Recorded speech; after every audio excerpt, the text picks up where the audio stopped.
Hello, everyone. Welcome back to the Help Action. We are beginning episode 3 today. Starting us off with a little bit of information about our purpose here and the charity. We're going to have Tommy talk about Transgender Law Center for a moment here. Sure. So the Transgender Law Center was founded in 2002, and it's the largest trans-specific, trans-legal organization in the United States. Their tireless efforts to defend and advance the rights of transgender and gender non-conforming people have resulted in precedent-setting victories in areas including employment, prison conditions, education, phone timers, immigration, and healthcare. In addition to their legal work, they also organize community-specific programs like Black Trans Circles, the Disability Project, and the Black LGBTQIA+ Migrant Project, and Positively Trans. And all of these inform and empower trans and gender non-conforming folks across America. So thank you, everyone, for tuning in, but thank you also for donating. It's a huge help to the Transgender Law Center, and I don't know. Thank you. Awesome. Thank you, Tommy. To get a little bit of information on what our charity, or what we have raised so far for charity, we're going to have Robin talk about that here for a moment. Yeah. So when we started this, we set a goal of $1,000 for this charity, fully thinking it would take, a couple of months to get there. And y'all raised that and then some within 2 weeks, which is bananas. That blew us all away. We're incredibly grateful for all of that. So in response, we have raised our fundraising goal. We're aiming for $5,000 now for the Transgender Law Center. If we could get there by the end of the year, that would be awesome. Y'all have a pretty good track record with that so far. And after that, we'll, find another worthy charity for y'all's funds to go to. And it may not show it on the stream quite yet. We're going to have to do a little bit of finagling behind the scenes, but hopefully by the end of the break, we'll have the new goal reflected at the top of the stream here. Thank you, Robin. Now, just to talk a little bit about our social media stuff, we have Iris. Hi. We're not just here on twitch.tv/thehelpaction. We also have a Twitter account over at The Help Action, spelled just like our account here. If you follow that there, you can stay up to date with all of our news and our episodes going up both here on Twitch as well as on our YouTube page. And speaking of, that YouTube address is also The Help Action. You can catch all of our sessions recorded over there, just in case you need to step out or you need to go back and watch an episode again to remember what you might have forgotten from last time. That is a resource available to you. Do we have any other socials medias? Facebook, I think that's pretty much it. Friendster? Do we have a LinkedIn? I have a Zanga. Yeah. Tight. What's our AIM handle? Got our ICQ handles. Yahoo Messenger. Thank you, Iris. And then just to talk about our holiday schedule for the next several episodes, Nero's going to head that up for us. Yeah, so we're going to keep broadcasting every Wednesday, same time, same channel. Our current upcoming dates are 9th, 16th, the 23rd, the 30th, and then the 6th of January. Holidays be damned, we will be here raising money. That's right. So thank you for sticking with us and coming back after our 2-week break. But yeah, we'll be here every Wednesday for the next at least 5 weeks and probably more after that. So unless there's anything else anybody else would like to discuss, I think it's time for us to begin episode 3. Should we talk about the giveaway? Oh, yeah. Yeah. We're giving something away again. You are absolutely right. I completely skipped that. Go ahead, Robin. Yeah. So once again, this week, we're giving away a copy of Tasha's Cauldron of Everything. That's what it's called, right? Yeah. Okay. That is what it's called. That's very cool. which is the latest source book from Wizards of the Coast, which is D&D HQ. And it's full of a bunch of cool new rules and suggestions for D&D. If you perchance are playing a ranger, you might find some pretty cool stuff in there, including some cool new subclasses that make playing a ranger really cool. So, definitely highly recommend. Also a good resource if, your character dies on your third session and you need to reroll a Hey, whoa, don't jinx it. I don't know So, why yeah. you'd think that might happen anytime soon. So we're giving away another digital copy of Tasha's Cauldron of Everything. These are usually $50 in hard copy. And at the break, I believe Evan is going to give a keyword for y'all to enter into the chat, and enter it only once. And then when we come back for the break, we'll announce who wins.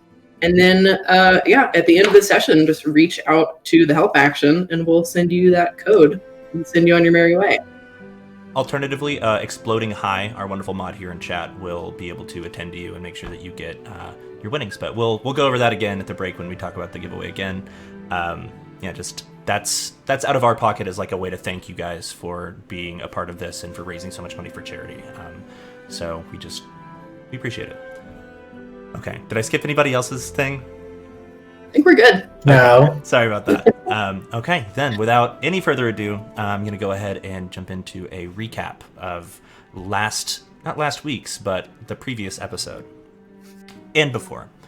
At the start of your adventure, you had all gathered in Waterdeep to meet a mutual friend, Gundren Rockseeker, about a potential business deal. You waited for him in the market square, and he arrived in this large cart full of mining supplies accompanied by some hired muscle.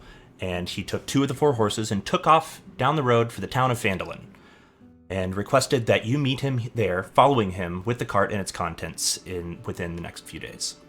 Along the road, as you took off out of Neverwinter, you came to a clearing where, in the middle of the road, you found a single severed finger, recognizably belonging to Gundren due to the ring that was wrapped around it.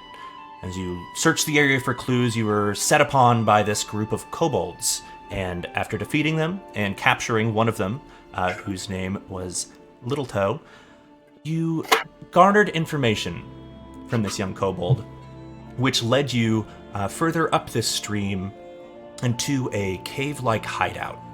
Upon doing battle with some of the kobolds outside, and then slipping through the entrance, it appeared that the kobolds had laid a trap for you, and had dropped a large pile of stones behind and before you, sealing off your entry and your advance. But the stones also caused a new rift in the side of the cavern to open up, and slipping away and avoiding the hail of sling stones fired down upon you by the kobolds, you stepped into a previously undiscovered chamber.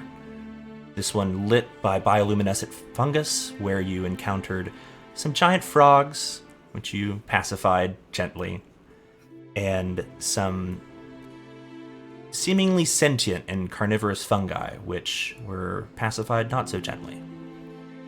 That chamber exited into a tunnel which led you up to this almost natural hunter's blind made of roots and mosses, wherein you could see this chamber that was full of smoke with a small camping fire in the middle of it. Surrounding the fire were several kobolds, one of which was this larger one that seemed to be armed with a makeshift variety of weapons, like a scorpion stinger-tipped staff and jars of angry bees, and then seated on the ground, looking very much worse for wear and clinging on to the last vestiges of life, was Sildar Hallwinter, Gundren's hired muscle, who sits leaning against a natural stone pillar with his back to an open abyss behind, teetering on the edge of falling into some sort of possibly untimely demise.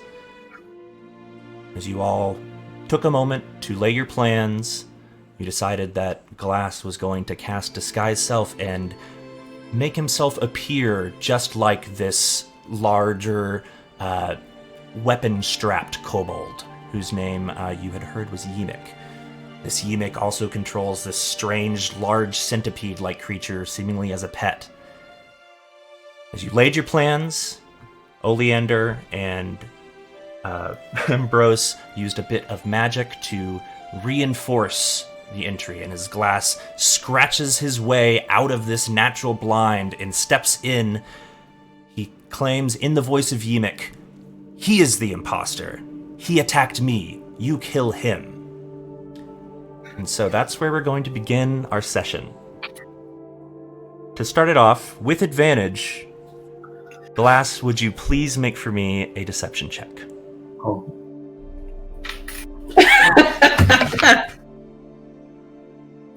It's like what could I I was doing push-ups to get a better roll here. Like in the time. Yeah. Yeah. You have the support of the thaumaturgy, which creates these sort of dissonant whispers whispering, imposter, imposter, around you from Oleander, and this red, almost stage lighting from behind you due to the prestidigitation of Ambrose, or maybe I have the spells mixed up there, I think. But with all of the support of your allies... Daddy needs a new pair of centipede shoes. Oh!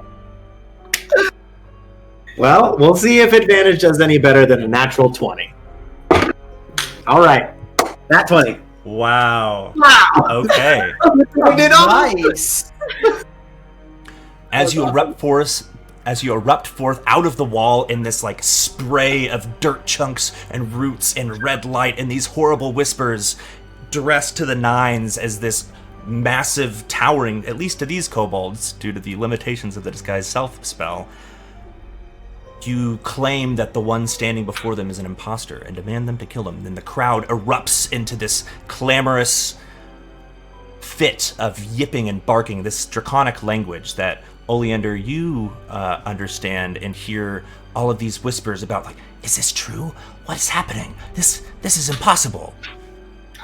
Yimik turns to you and stands and just raises both of his hands, and the crowd hushes for a moment. He levels his scorpion-tipped staff at you and says something in a language you do not understand, Glass. Oleander, you catch this, the rough translation being, then come forth and challenge me to a death struggle and prove yourself. Shit. Awesome. You can hear now, as these words come out, all of the kobolds surrounding the campfire back up and form sort of a semicircle and begin to breathe on beat. The fire swells a bit. Smoke fills the chamber, and you stand before you as Yimik continues to point at you with his staff. What do you want to do, Glass?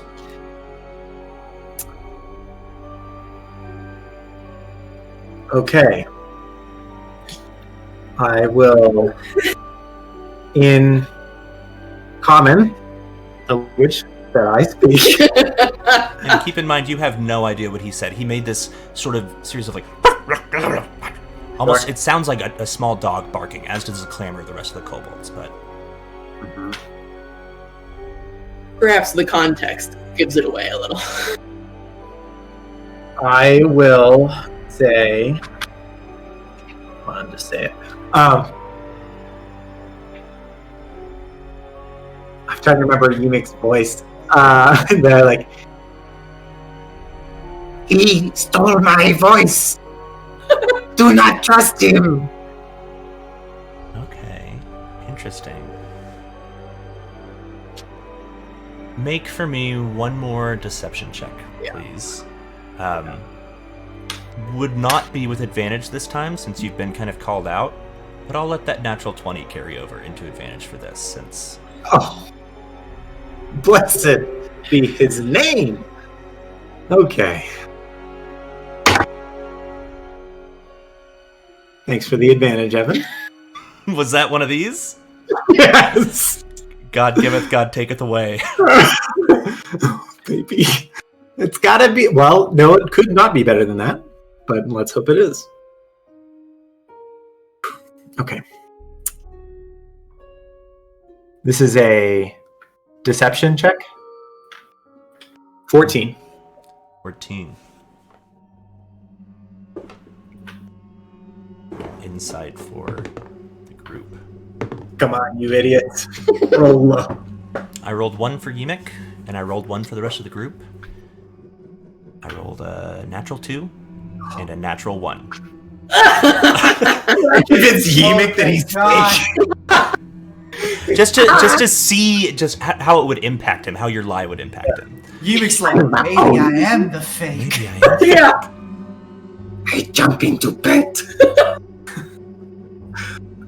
As the rest of the group of kobolds, who do understand common, all grab for their weapons and leer with this sort of malevolent and violent intent at their leader. He's going to try to make one roll as he barks out something else in Draconic.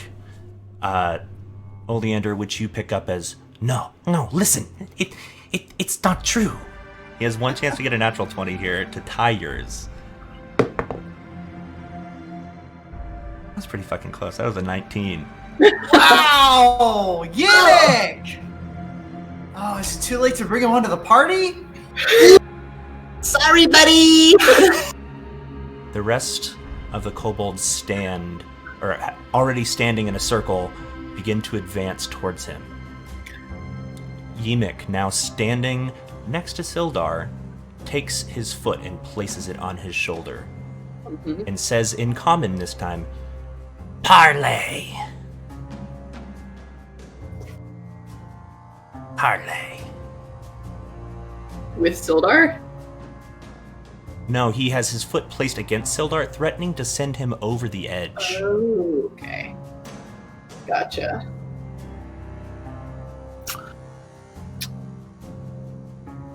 He is Okay. banking on this, and let me actually... He's yeah. Yeah. He's banking on... He's definitely being banking on there to Sildar watch. meaning something to us. Yeah. Okay.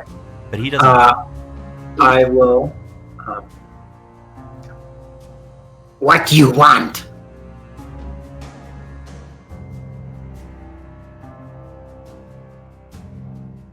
I think you... Traitor! If you are truly the leader, then you should claim this right. Hmm?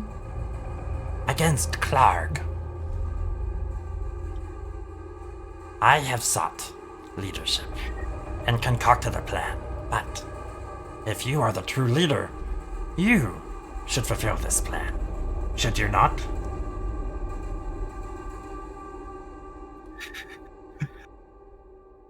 Gladly. It's trying to match your voice. I will walk up to Sildar, and but before I do that, I will. God. What happens when your plan works? Didn't expect this. Yeah, we surely didn't.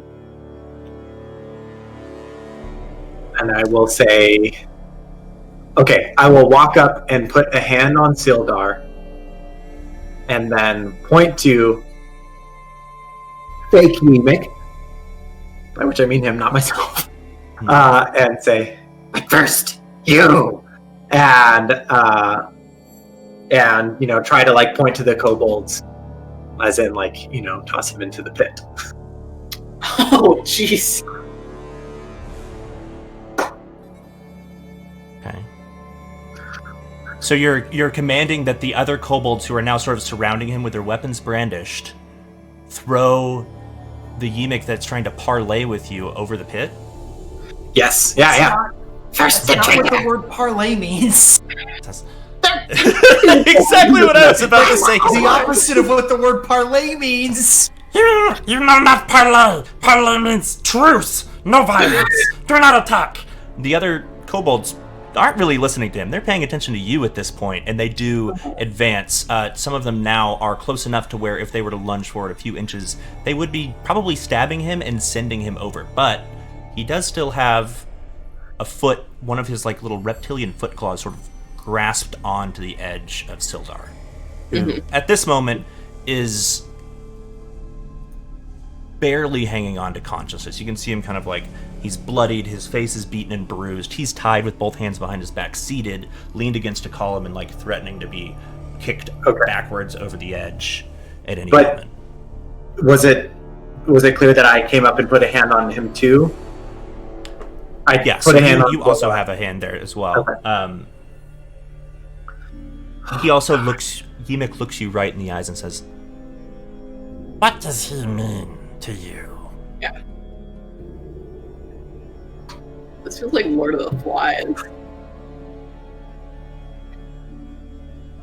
Glass takes sort off his of glass. jumps back a bit as one of the blades from one of the kobolds does sort of prick his skin a bit.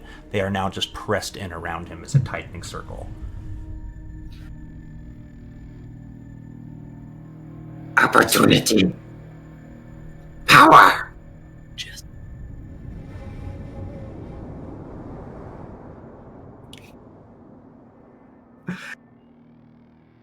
Okay, well, all of the other kobolds standing around have their blades brandished at Yimik, ready to send him over the edge, and their eyes are focused on you. The rest of you are still hiding in the in the thing, correct? Yeah, we're all hidden. We're going like, oh Just shit! a sidebar here for a moment. I would like the three of you to go ahead and make stealth checks for me, please. Yeah, that's fair. Ah, okay. Ooh. 19. That's a 12 from me. 1, 2. Okay. 12. It's a 15. 12, 15. Where'd you get him? Ambrose? Oh, 19. 19. Oh. You do not seem to have drawn the attention of any of them, as their focus is completely captured on this. While you're seeing all of this, is there anything any of the three of you want to do, or should we just jump back to letting whatever's going to happen here play out? I mean, I have an arrow knocked, and I'm taking aim at the other Yimik and just waiting. I guess I'm still doing my little thaumaturgy, like imposter kind of a thing, just to keep laying that juice on, you know? Yeah. Okay. It's helping. Yeah. Yeah, I've still got the spooky red light going, but am keeping a close eye. We need to leap into action here. Yeah. We should probably watch out for that giant centipede because Yeah. I'm looking. I think our real Yimik, who we're saying is the fake Yimik, Centipede Yimik doesn't know real Yimik is the fake. No, that real Yimik thinks the fake Yimik that the fake one says is. We should watch out for that centipede. Uh-huh. Yup. Can I? Oh, sorry. Go ahead. As Yimik steps back, one of his feet sort of catching the edge and sending a bit of rock falling down below. From here now, you get a better, now that you have your hand on Sildar as well, you get a better look below. It's not a terribly far drop down. It's maybe 15 feet or so. But in the state that Sildar is in, it's enough to cause some damage. And you can also see to north of you here on the map, if you're seeing the map, there is a sort of a ramp that goes from the lower level back up to here, and you're sort of on top of this sort of split. Okay, so what you... So if I push him down there, he's gonna be like, ow, and come back up. It would cause... I'm just saying it would cause some damage, and it would put some separation between the two of you. There is a... Let me do this really fast. This would be easier. Yeah, I was gonna ask, like, is this a bottomless pit? Are there spikes? Good to know. Yeah, I think. There we go. Is that better? I feel like that's Sure. more vision. Okay. What's Yeah. that? Would I know what that W is on the? That is the. Previously, you had seen that there was another kobold sort of in the back, like leaning against the wall. Someone, I can't remember who it was, made a perception check and did point that out. When you were Okay. hiding. Okay. That one has now sort of perked up. It's one of the winged variety, and it's just sort of clung to the wall in the back, almost like a gargoyle.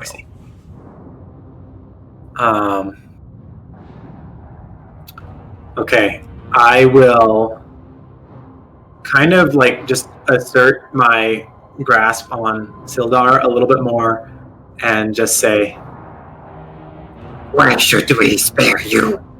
Tell me." Without me, you will not have the plan that I have concocted. You will never escape these chambers alive. Clark will find you and Clark will destroy you. Insight check. Go ahead, make one. Do I believe him?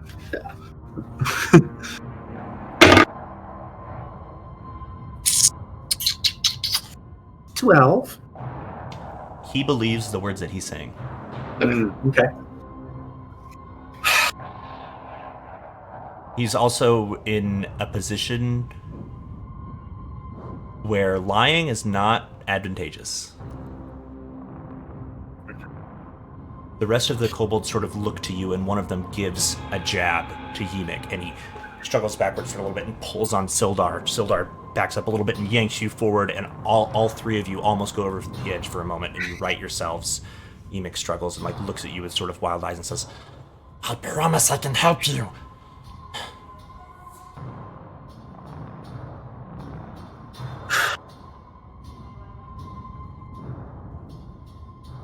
Tie up the traitor! "Hey." The rest of the kobolds sort of like look at you for a second and very regretfully lower their weapons. It appears they were thirsty for a bit of blood in some way or another. And from that sort of pile of wreckage where the small caged skunk and all of the other weapons that were sort of piled together over by Sildar, Ymik, and his centipede, they go and grab these. And in doing so, the centipede that Ymik does hold in... Yeah, he has one hand on the leash, one hand on his staff, and then one of his feet is sort of clutched onto Sildar. he's And then the other in a foot is really... And he's like down. balancing. Yeah, he's in a precarious situation here. The centipede, as the other kobolds approach, just sort of like snap at them with its pincher-like mouths, and he pulls it back and whispers some sort of a command, and it becomes docile and allows the rest of the kobolds to tie him up firmly. Now, after a few moments, he is bound and seated with his back to the precipice next to Sildar. And the rest of the kobolds sort of just look to you for further instruction. We should kill him. Cut him up, eat him, destroy the traitor. Why do you keep him alive? Several different sources. Fool! Fools! Multiple fools! You do not have big brain like Ymik. We use traitor to gain more gold, more power.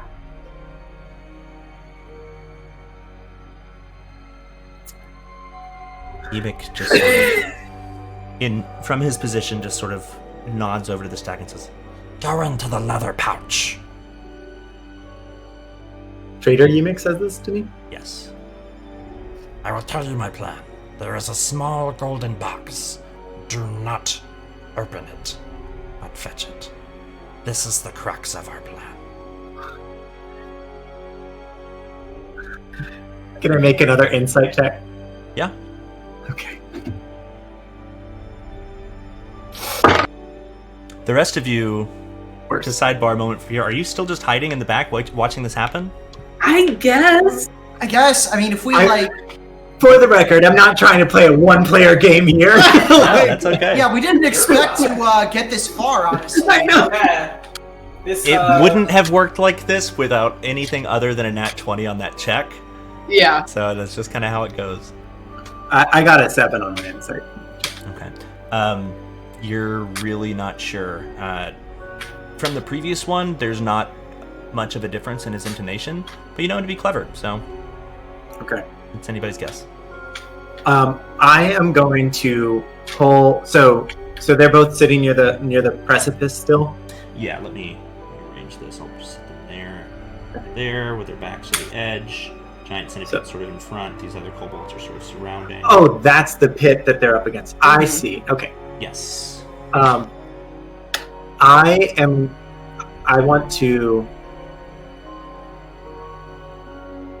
will pull Sildar away from the precipice and just say, like, we cannot kill him. We need him for Clark. Pull him away. He's sort of like. Okay, yeah. Seems to So almost fall back unconscious, but he's very clearly alive. Just okay, badly. he's alive, nearly unconscious. Okay.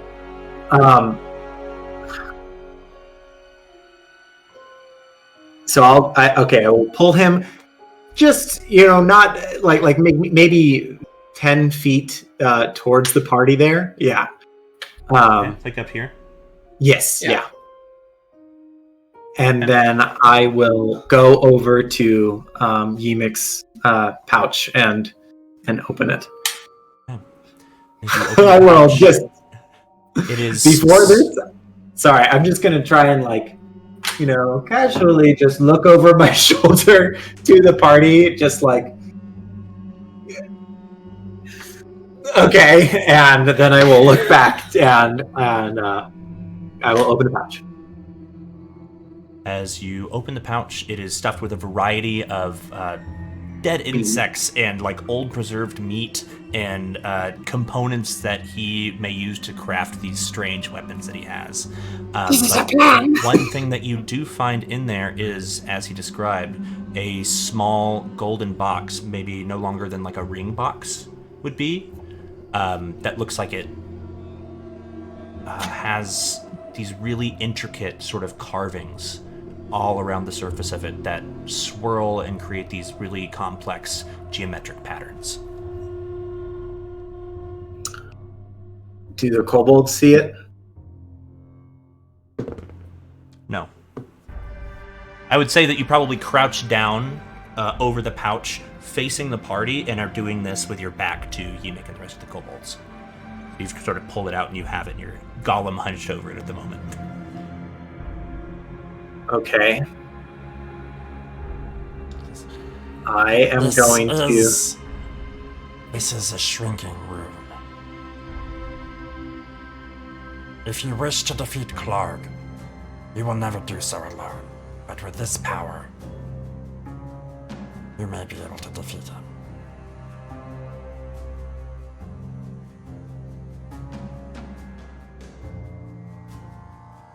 He is greedy and stupid. You can convince him to take it. I'm going to.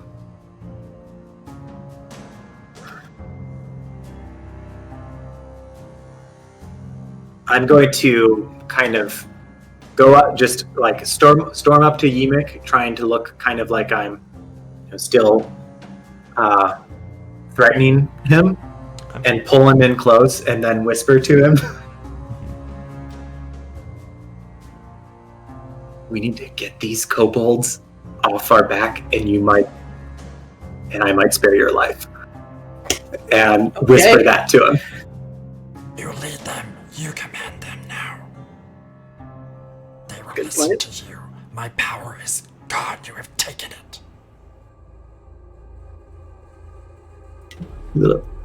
Continue. Yeah. You're thinking a lot of thoughts in your head. Yeah.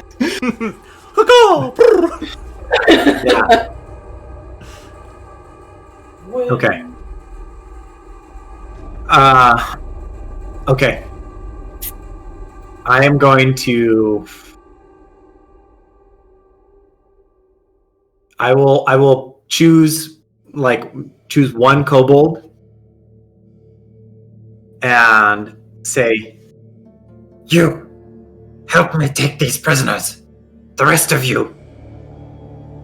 Oh, sorry, Iris. Go ahead. If you're... Can I make some sort of loud, threatening distraction happen? Maybe either from our hiding spot or some other hiding spot to draw the other kobolds' attention away from this? Yeah, if you'd like to. If you want to try to make some sort of loud noise, are you using any sort of magic to do this, or are you just like banging weapons together, or what's your goal?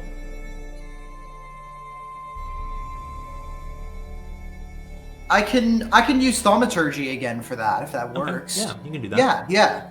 What sort of sound would you like to make? I'm going to make a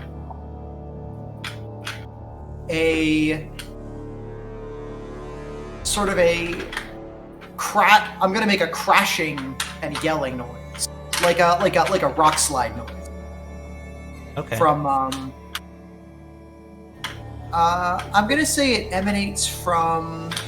There's a tunnel heading off of the other end of the pit, right?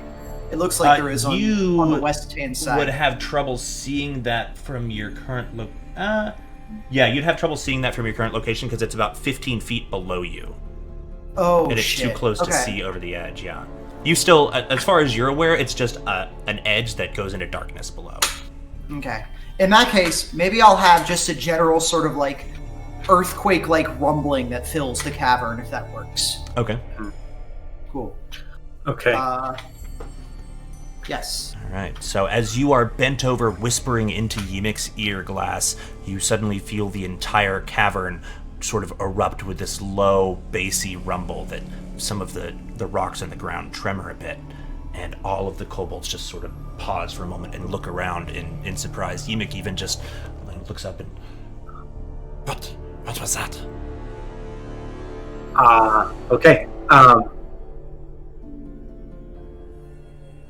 There must have been another collapse. You all go check it out. I will take care of the prisoners. Okay. The rest of the kobolds, including the winged one perched ahead, sort of flaps off, and the rest of them sort of take off down these sort of stairs and disappear into this tunnel, one by one, and... Oh, including the centipede. The centipede No, goes. I grabbed the wrong one. I meant to grab this guy. Okay. Just drags Ymmic. All right. Awesome. You are now alone with Ymmic, his centipede guard, and a nearly dead Sildar. Only what do you want to do?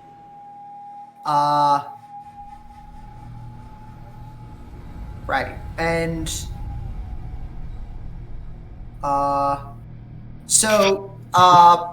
Bree, you have your weapon trained on real Ymmic, right? Yeah.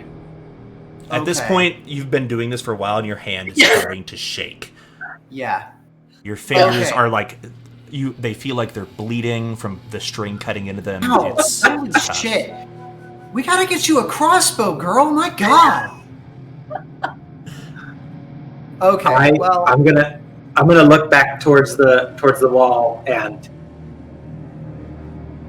Give the high sign. come on out. Yeah. All right. We step out of the shadows. You step out of the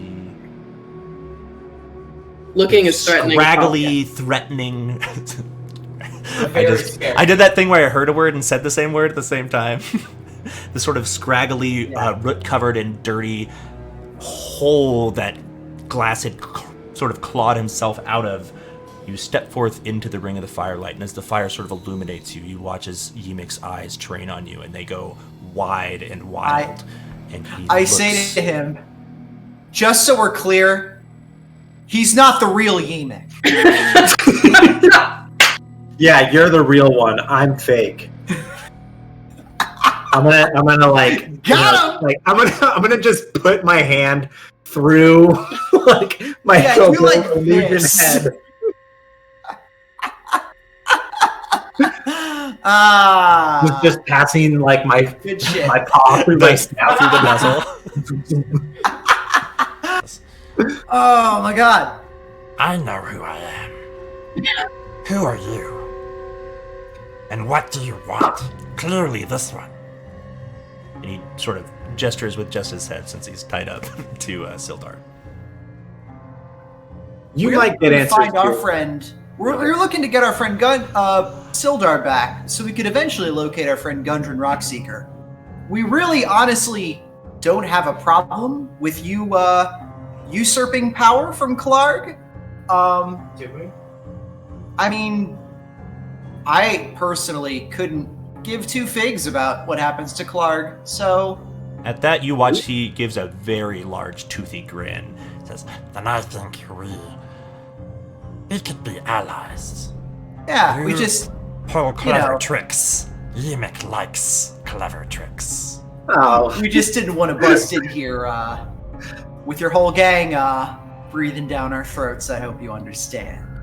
speaking of gang, the gang is all here now, and that gang is gone.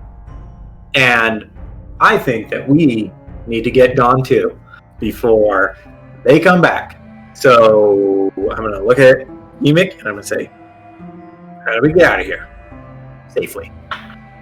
We'll help you overthrow Clark if you help us get out of here.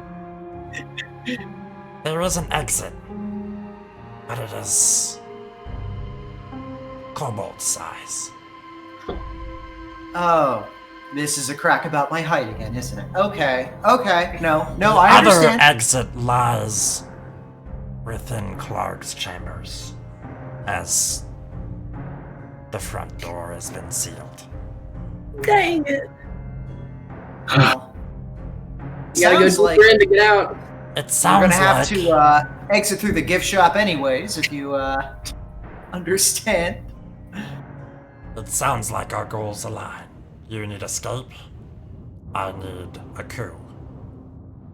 Okay. I don't know how I feel about backing a coup.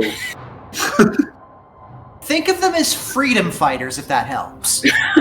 Okay, so We You are can't- we are liberating them from a tyrannical regime. We don't know that. We don't know. I still do Yeah, not. but trust if you think of it like that, it makes you feel better about it. So, new question, same question. We need somewhere safe to be. Where can we find some cover? Is it back where we came from?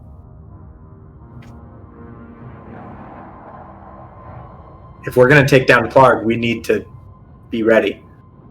Interesting, yes. Why don't we head back and hang out with our friends, the frogs?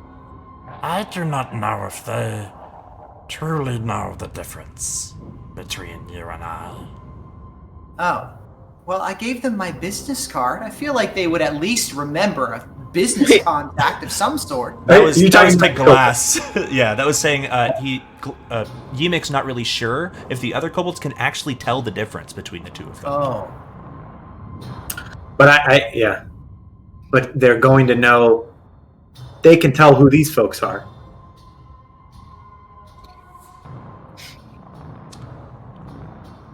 Where did you?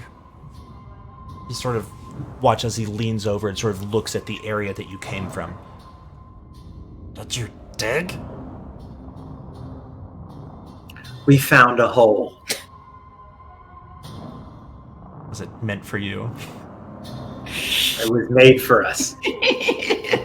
Man, just tell them that we're cool. Like, it's You're cool not if, it's cool. cool if we hang out. You do have their trust. All this power. I didn't even notice I'm a foot taller than you. That's probably why they respected you more, to be honest. I thought Buff Kobold. God.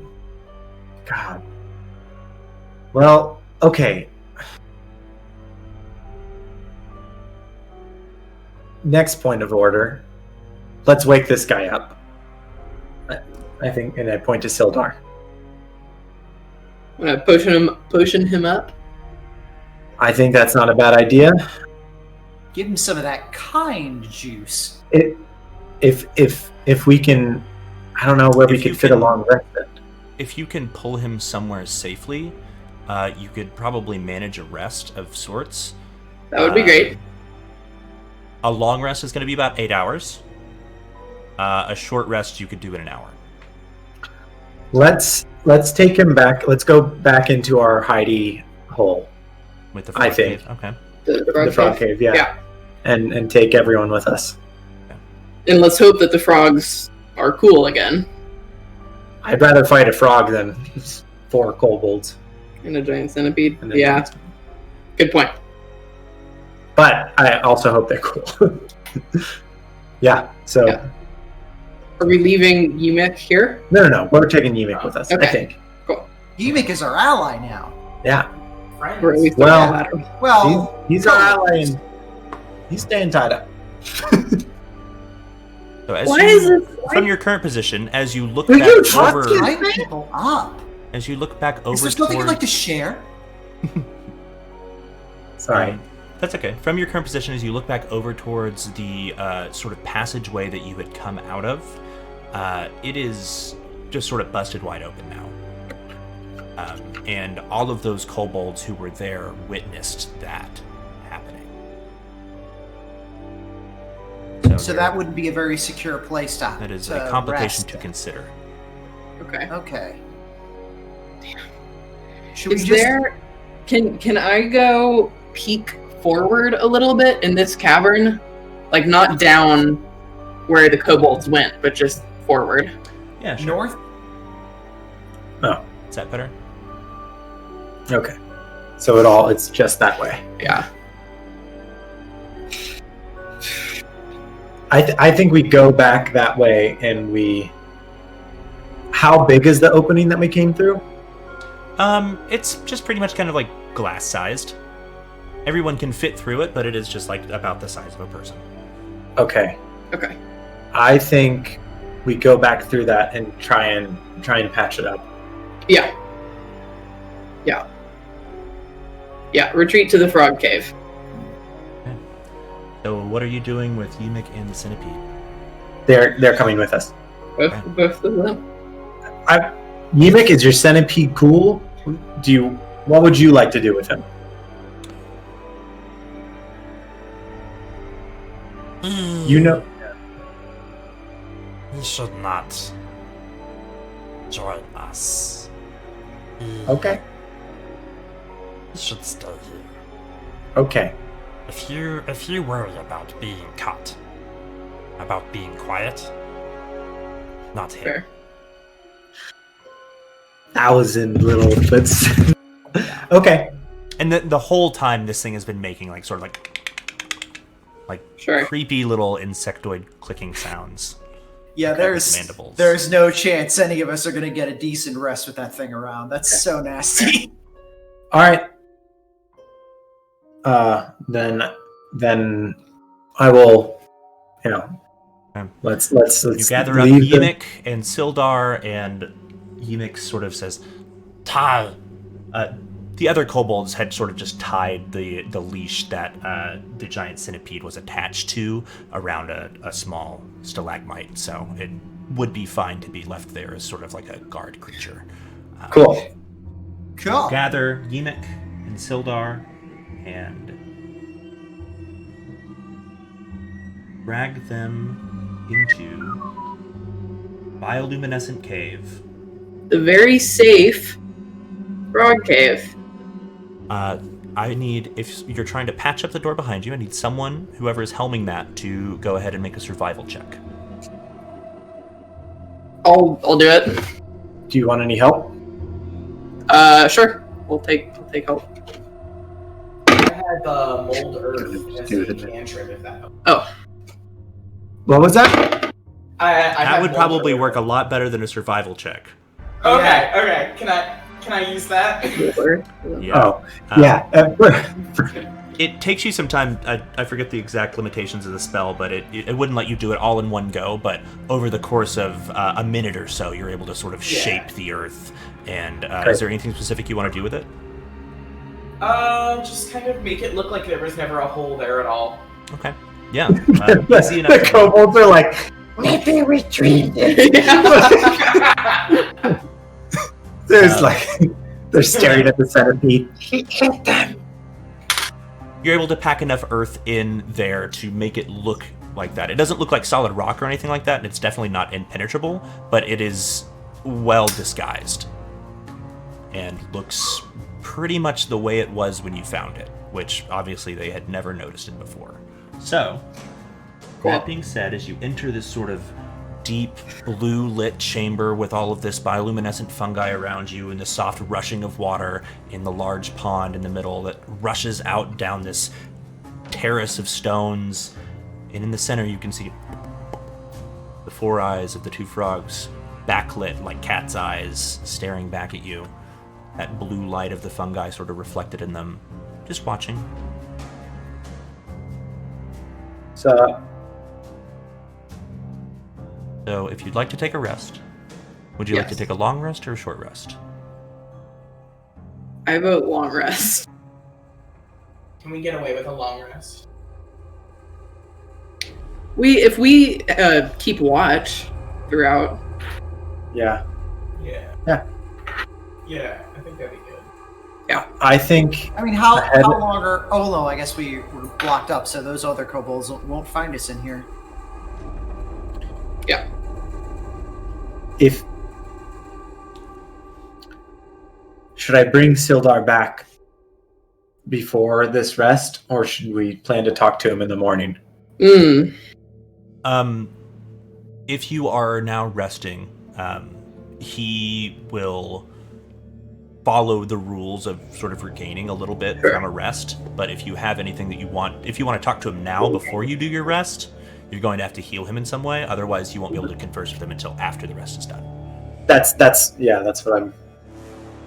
I can do it, and I'll just. The only reason I would keep it is if we get ambushed, then I have a little more something up my sleeve. But I think having Sildar back is probably just as good. Yeah, it's having a spell slot or having another person on your side, possibly. Why my camera's not. Everyone Let's- okay with us? Me bringing him back? Let's Yes, heal him up. go wild. All right, Yimik, is this guy going to try to kill you as soon as he comes back? I mean, he doesn't really like me, for good reason. Let's find out that reason from the horse's have you mouth. untied him? I mean, as far as I know, as a DM, he's still Yimik and Sildar are both bound. Yeah. Right. So- I see. Also, Glass, you should probably drop the whole Yemic thing before you. Yeah, he's going to be Oh. even more freaked out by two Yemics, one of which is even bigger and buffer than original flavor Yemic. Yeah. Just trying to think of some funny joke reason to keep it on. All right. Yemic I'm gonna XL drop it. here. I will drop to Sky Self. Okay. Woo! And first I'm just gonna look at Yimik just to see if he. What do you think I look like? This is not what I pictured at all. Oh. Better. Or... Much worse. You'll be tied up tonight. Yeah. All right. And I will cast my last spell and cure wounds on Sildar. Okay. Shall I roll for hit points? Please do. Okay. That is 1d8. 7 hit points. 7 hit points back. Okay.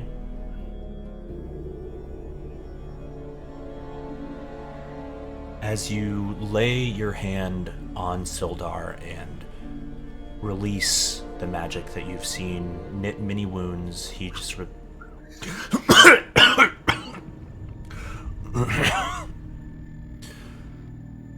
I was in and out there for a minute, but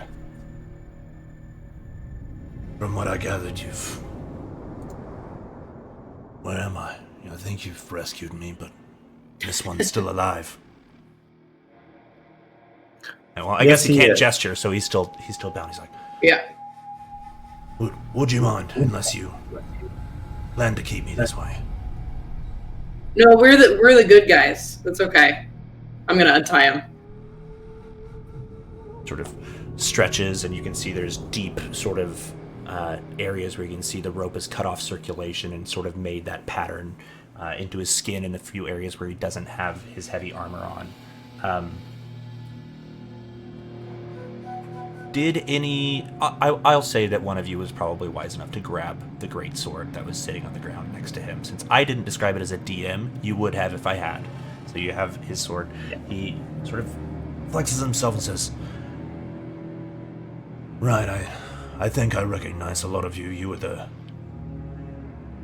group that Gundren had hired, yes?" Yes, what are all of our names? Quiz. He was just almost like dead. This is it's like brain training.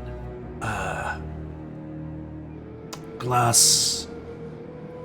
Brienne? Yeah, that's fine. Ollivander and Ambrose, I think.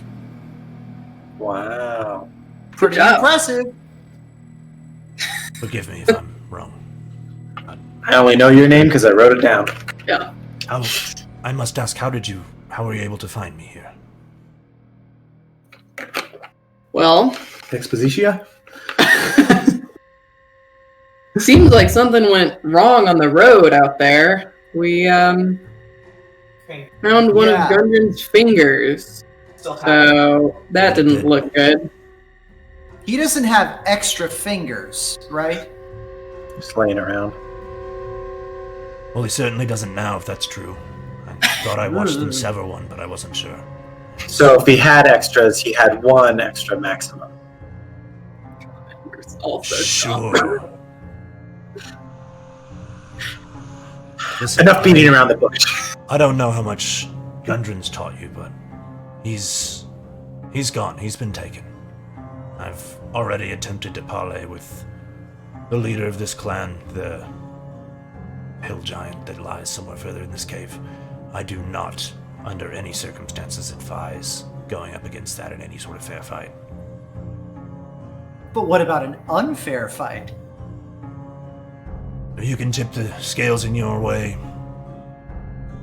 I don't know. I've seen hill giants rip a man limb from limb. Huh. Well, Emic sort of cuts in and says, But that's why I had a plan.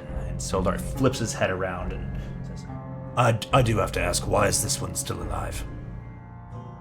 fun. He does seem to have a decent strategy.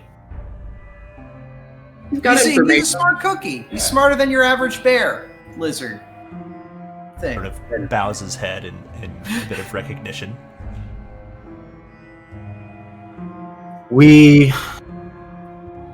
It seems we might need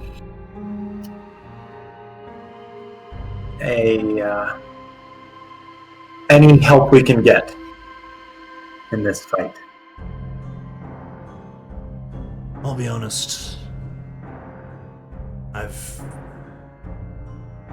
I'd be surprised if my leg's not broken. He is standing very, very heavily on one foot instead of the other, but he is wearing sort of these plate mail leggings that obscure any sort of vision you might have towards him. I don't think I'll be much for a fight, but I can help as much as I want with... We can. I don't want to make a guy with a broken leg fight. It's gonna make me feel shitty. They don't have suing yet, so I mean,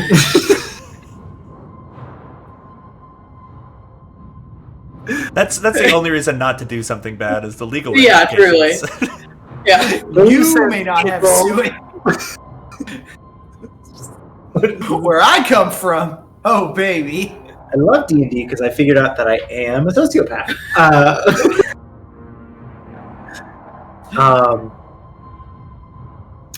Gosh, well,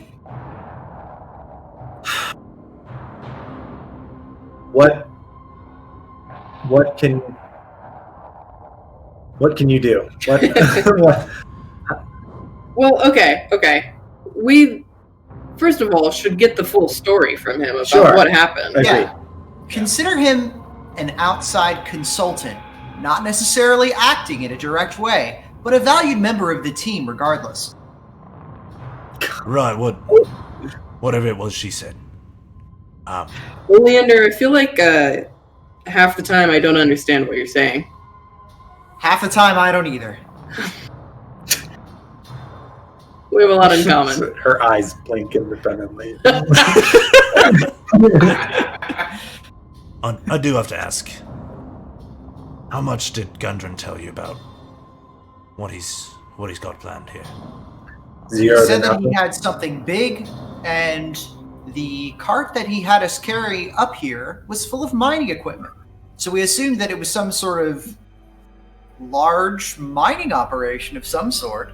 We didn't realize there was going to be kobolds and hill giants and Well, there deadly shouldn't have been. fungus involved. There shouldn't have been. We haven't even made it to our destination yet. Phandalon's still another day's ride from where we were beset, but I'm unsure of how far the kobolds took us. So, Gundren, right, to start at the beginning. See if I can parse this. Gundren's one of 3 brothers, the Rockseeker brothers. I'm sure you've probably met the others at some point, Tharden and Nundro. By the Yeah. way, Probably. Sure. the Sure. 3 of them were spending some time in Phandalon, poking around looking for lots of various valuable gems to set upon and do what they could to stake out a claim. And in doing so, they found a map. And this map leads to the entrance of a certain... I don't know. I don't have all the details, but it's called Waveko Cave, and Gundren is convinced that it holds secrets that could just unlock more wealth than I've ever heard a man describe. Gundren spoke of building entire cities with this wealth. Wow. So Now we're money. talking. Now we're talking. I like dollars. What he's told me is that the side of the mines that Gundren's found are the entrance to this Waveko Cave, and well, we were on our way to begin staking out a claim and arranging ourselves in Phandalon so that we could hire various miners to help us with the excavation and so on and so forth. And myself, as a member of the Lord's Alliance, was hoping to establish Phandalon as a nexus and a hub of both trade and commerce, and bring it into civilization for the future and whatever sort of arrangement we could make between whatever sort of wealth lied in the hills and the rest of the Lord's Alliance. We were on our way down. We were obviously ambushed by these kobolds and a hill giant. They just sort of snatched us up. He took Gundren's finger, knocked me out, dragged me here, I suppose.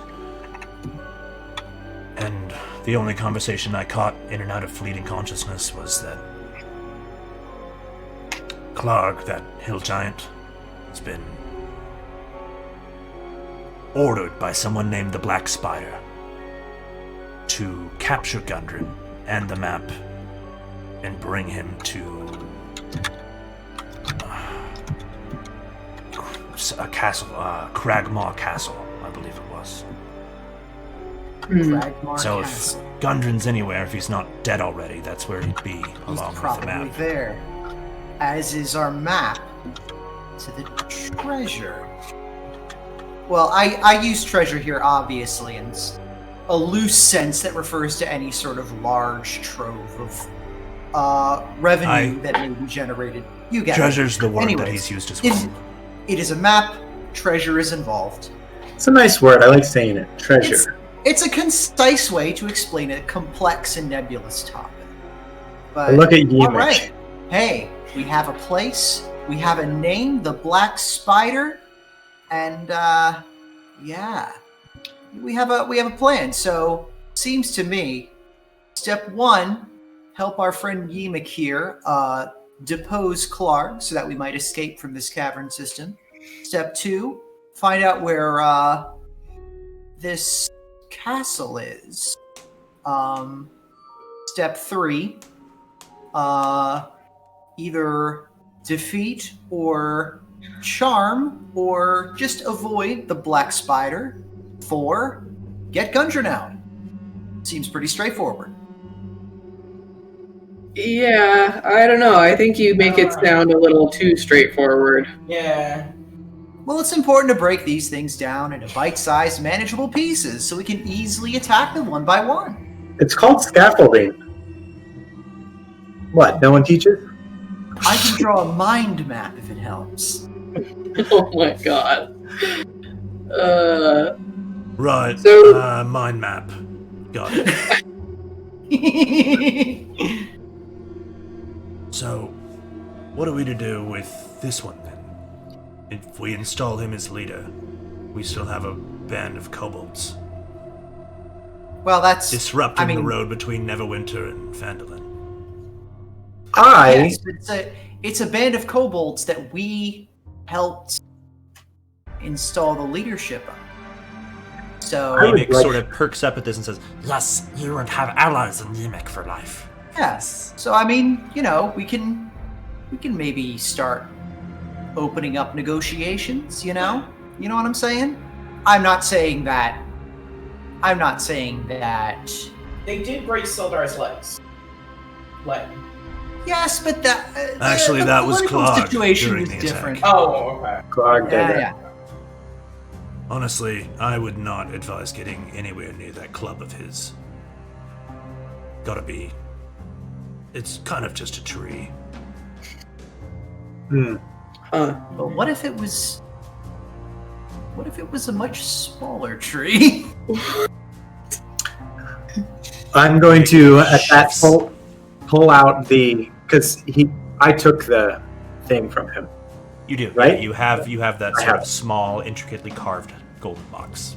And I will look back to Yemek and say, tell us how this helps us.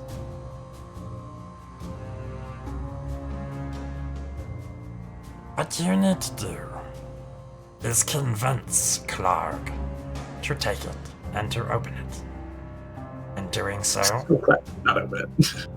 he will shrink to a manageable size, and then you may dispose of him as you wish.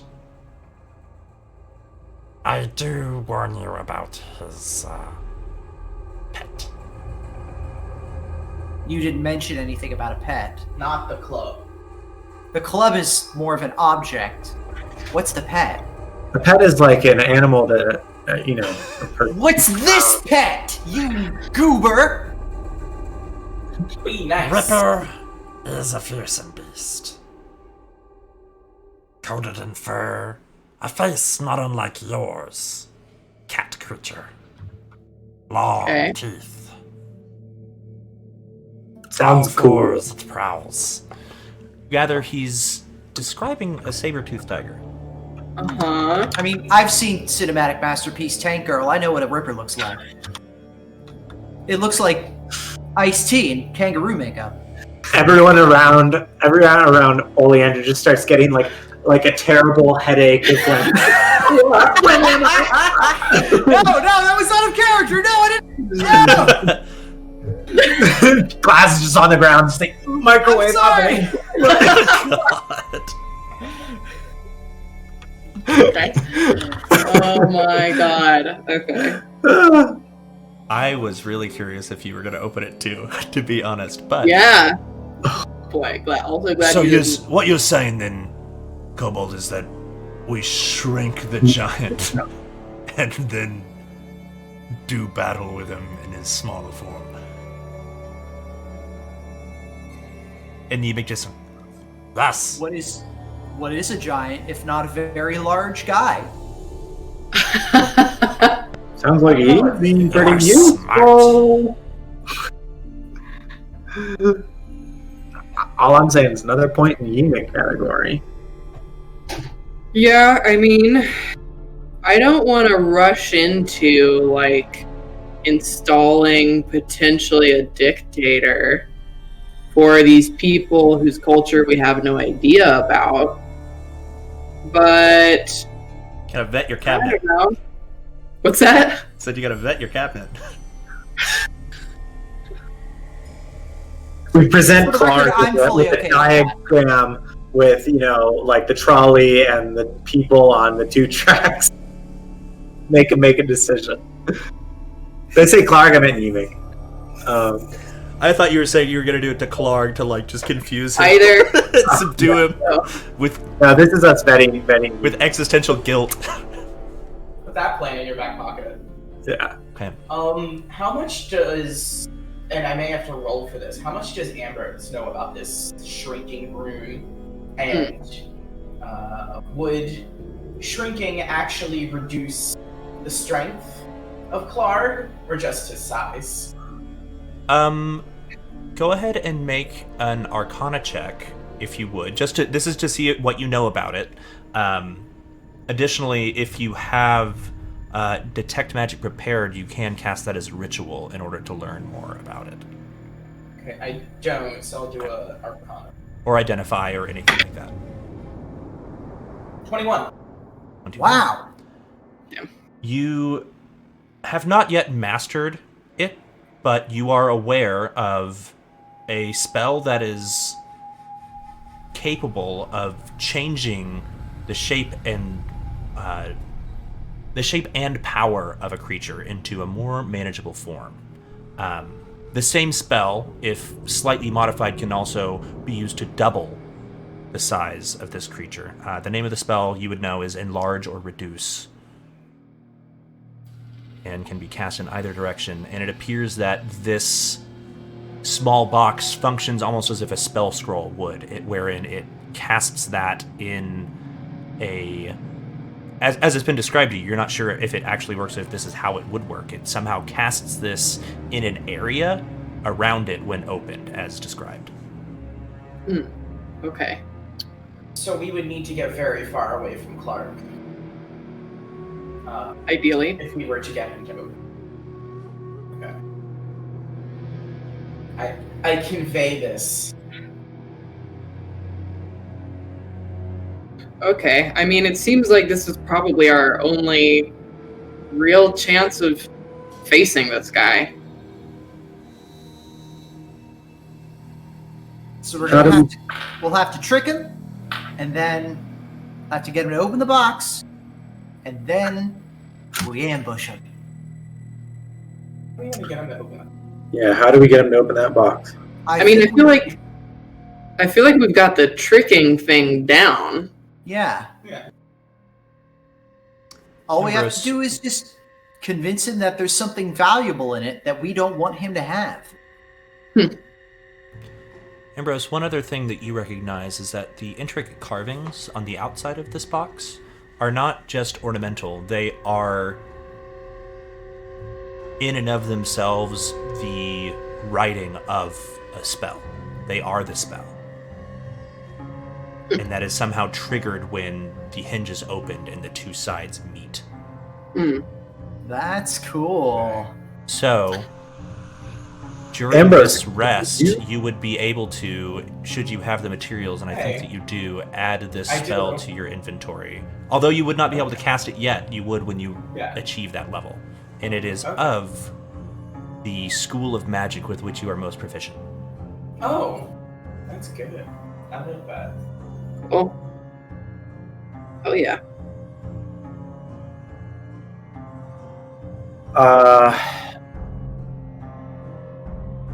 I'm going to go over to Yemik, and I'm going to say, if I untie you, you're our friend. I would be a fool to attack you. I am surrounded by potential allies. And he sort of gives a big smile, and you can see his teeth are just kind of this mess of different directions, but he seems like he is genuinely begging for his life and sees a great opportunity here. Try. Well, I'm gonna look around back to the party. What else are we gonna do? Yeah, whatever. Okay, now that I want to untie someone, we don't like untying people. I Hey, don't know. I'm very much into untying. I love untying. It's great. Yeah, untie. Go for it. Go over and release the bonds from Yimik. He's quite small as it is. The rope itself probably weighs about as much, as he does. As you do, he sort of flexes, and a bunch of the various sort of potions and bottles attached to all of his gear just sort of begin to jingle again, now released by the rope. He stretches for a moment and says, Thank you. Sildar just kind of leans over and poof. Yeah, lays a hefty punch just right into Yimik's chest. That'll deal 4 points of bludgeoning damage to him, and Yimik is just sort of like the wind is knocked out of him. He's like, "That's for poking me with my own sword. I'm done. I apologize." That's fair. So it's allowed. Yeah. You get it. I mean, listen, even if you're just in a corner punching people, 4 damage is pretty good. Okay, metagame. Okay. All right. Can we go to sleep now? I want to figure some shit out, though. Don't Okay. you? I mean, I'm kind of considering a lot of this. Yeah. Are you all sort of gathering around? Are you making like a little camp while you're sort of discussing all of this? Or are you still just sort of Pulling on out edge? my We're chilling. bedroll. uh, Perhaps I'm building a fire from whatever materials are available in this cave. Okay. The fungus that we killed. Maybe not I don't that wanna fungus, breathe but in. there is enough sort of old root material that's sort of coming through the roof, because you can tell that it's just sort of dirt above you, and there seem to be old vegetation growing through. You're able to break off enough to light something here. Yeah. Cool. The room does begin to fill with like a light layer of hazy smoke, but it's enough of a fire to keep you relatively warm. It's not much different. It's not much different than the small cooking fire that was in the room that you were just in with Yimik. So Okay. how does Clark feel about you, Yimik? He disrespects me. He does not see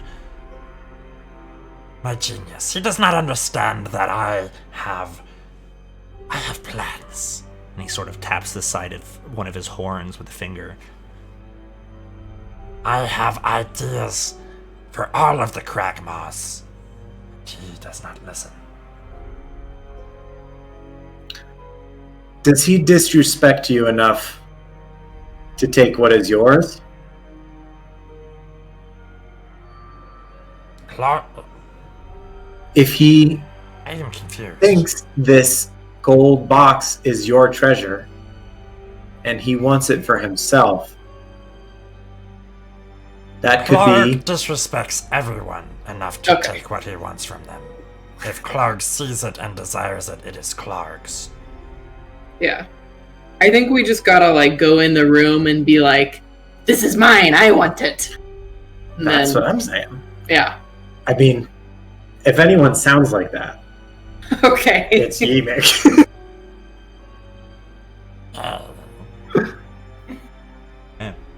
So We're as working you together.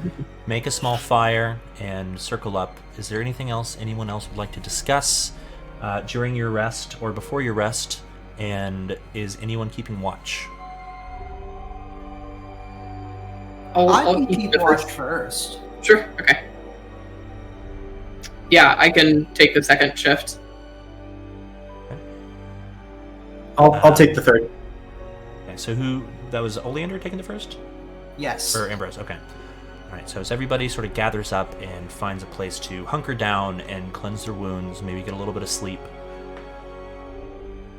Begin your long rest. Oleander, if you would please go ahead and make a perception check for me. First, call it 2.5 He's a 7. hours. A 7. As the group around you does what they can to prepare themselves, resting, some of them sleeping, some snoring softly, in the case of Ambrose, you find yourself lost in thought. You're distracted by the day's events and the situation that you're in, but you also can't stop yourself from thinking about your dream or encounter or whatever it was that you had the day before. Yeah, that was really weird. I always, growing up, you heard all these stories about how you'd eventually get some sort of an infernal patron and stuff.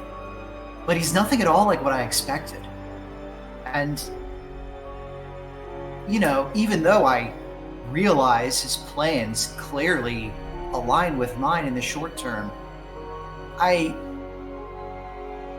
can't help but feel like I'm getting rooked somehow. But the nature of being a warlock is essentially one where both sides are trying to cheat the other. And one is immensely powerful, and us mortals have to be as crafty as we can to counteract that. So, nature of doing business, Indeed. As you contemplate the situation at hand and the situation that lies somewhere in the ether of your dreams, your watch ends without consequence. To your surprise, you thought at the very least perhaps you would hear some scratching at the dirt, or scratching at the entrance to this chamber through which you came. It's quiet. You hear the frog sort of shuffle around in the water a few times and a few sort of deep guttural rivets, but aside from that, it's quiet. As your watch ends, you can go ahead and wake up the next person. Bree, your turn. Yeah, okay, alright.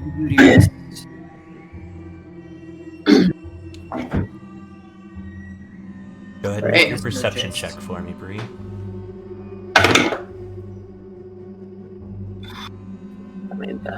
Oh, I'm sorry. Too busy approving of your roll. 17. 17. You are far too engaged mentally with the possibilities of the day to really get distracted here. You are alert and bright-eyed. Your eyes flick back and forth from the frogs to the exit that Ambrose had covered with mold earth, to the entrance through which you came, to the rushing water, to the sparks of the small fire that you'd made. You're not frightened, but you are anxious. Especially now that you know that the man you just saved is a member of the Lord's Alliance, which you have harangued for years with your old band. You don't think there's any way he could possibly recognize you or know you, but you do worry that should this connection be made, you'd be viewed as wanted. Mm-hmm. That suspicion keeps you alert and awake, and your watch ends without consequence. You go ahead and wake up whoever is next.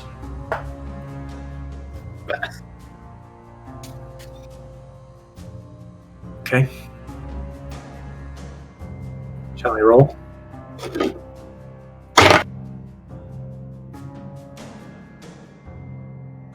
$16. You situate yourself in a way so that you can sort of see the fire in front of you, both of the exits. Keep your eyes open. Where the warm orange glow of the firelight ends, your cat-like dark vision begins. You can see in shades of gray and significant detail to either end of the room. It's quiet, but the one thing you do notice is that Ambrose who usually snores and sleeps in a way that is shockingly peacefully, despite whatever the situation may be, seems to be turning rather fitfully in his sleep.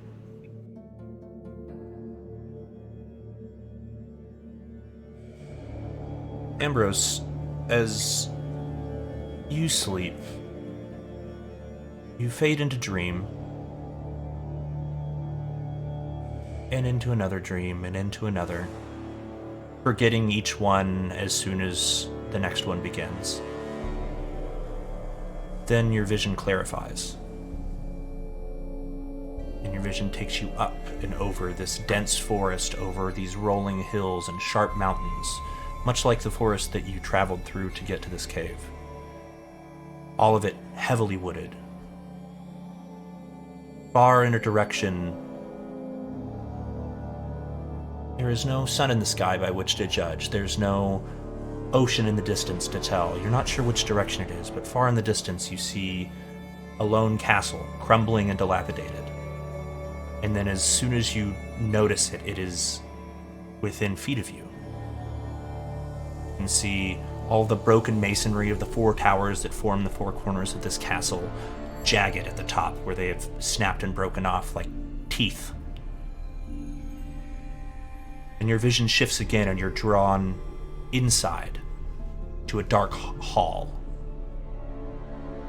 You can see creatures that you recognize as goblins in this hall, kneeling as if in prayer before this altar of worship. This altar is draped with this black blood-stained cloth. Embroidered on it, you can see a symbol of a single fiery-eyed goblin's face. I need you to make a religion check for me.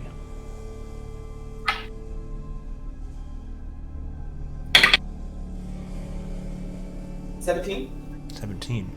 Yeah, you recognize this holy symbol. That's Malglubiet, the god of goblins.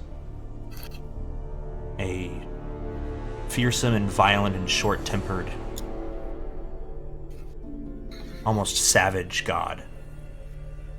Beneath this black cloth, the altar itself, you can make out on that altar a carving in the stone, covered in this silver paint that is chipped away with time. The carving is of a single scroll painted with this silver paint, slowly chipping away. I need you to make one more religion check for me, please.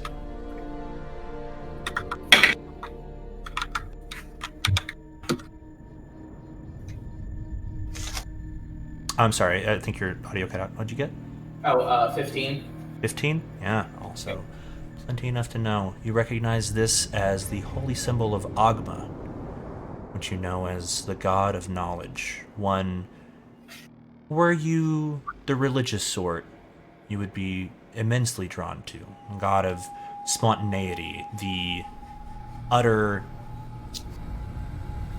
most condensed and coalesced form of the concept of an idea. It's God. And then you hear a voice that echoes through this chamber. As you look, all of the goblins are gone, disappeared into smoke. The voice just says, "Desecrated. This offense shall not stand. Restore it. Seek the priest of fortune. They will guide you." And you wake to start the rest of your friends completing their rest.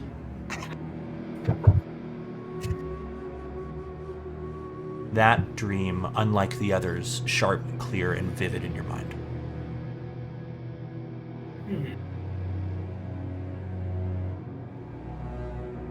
Am I able to keep this dream to myself? Yeah, it is to yourself until you share it with everyone else. Okay. Anything that I ever say, everyone else has to sort of feign ignorance to. Yeah. So that's clear, which is the rest of you don't know anything about Oleander's thing because she hasn't really talked about it aside from calling it a business deal, etc.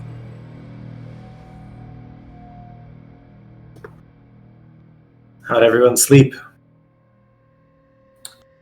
Great. I dreamt I was eating a giant marshmallow. When I woke up, my bedroll was gone.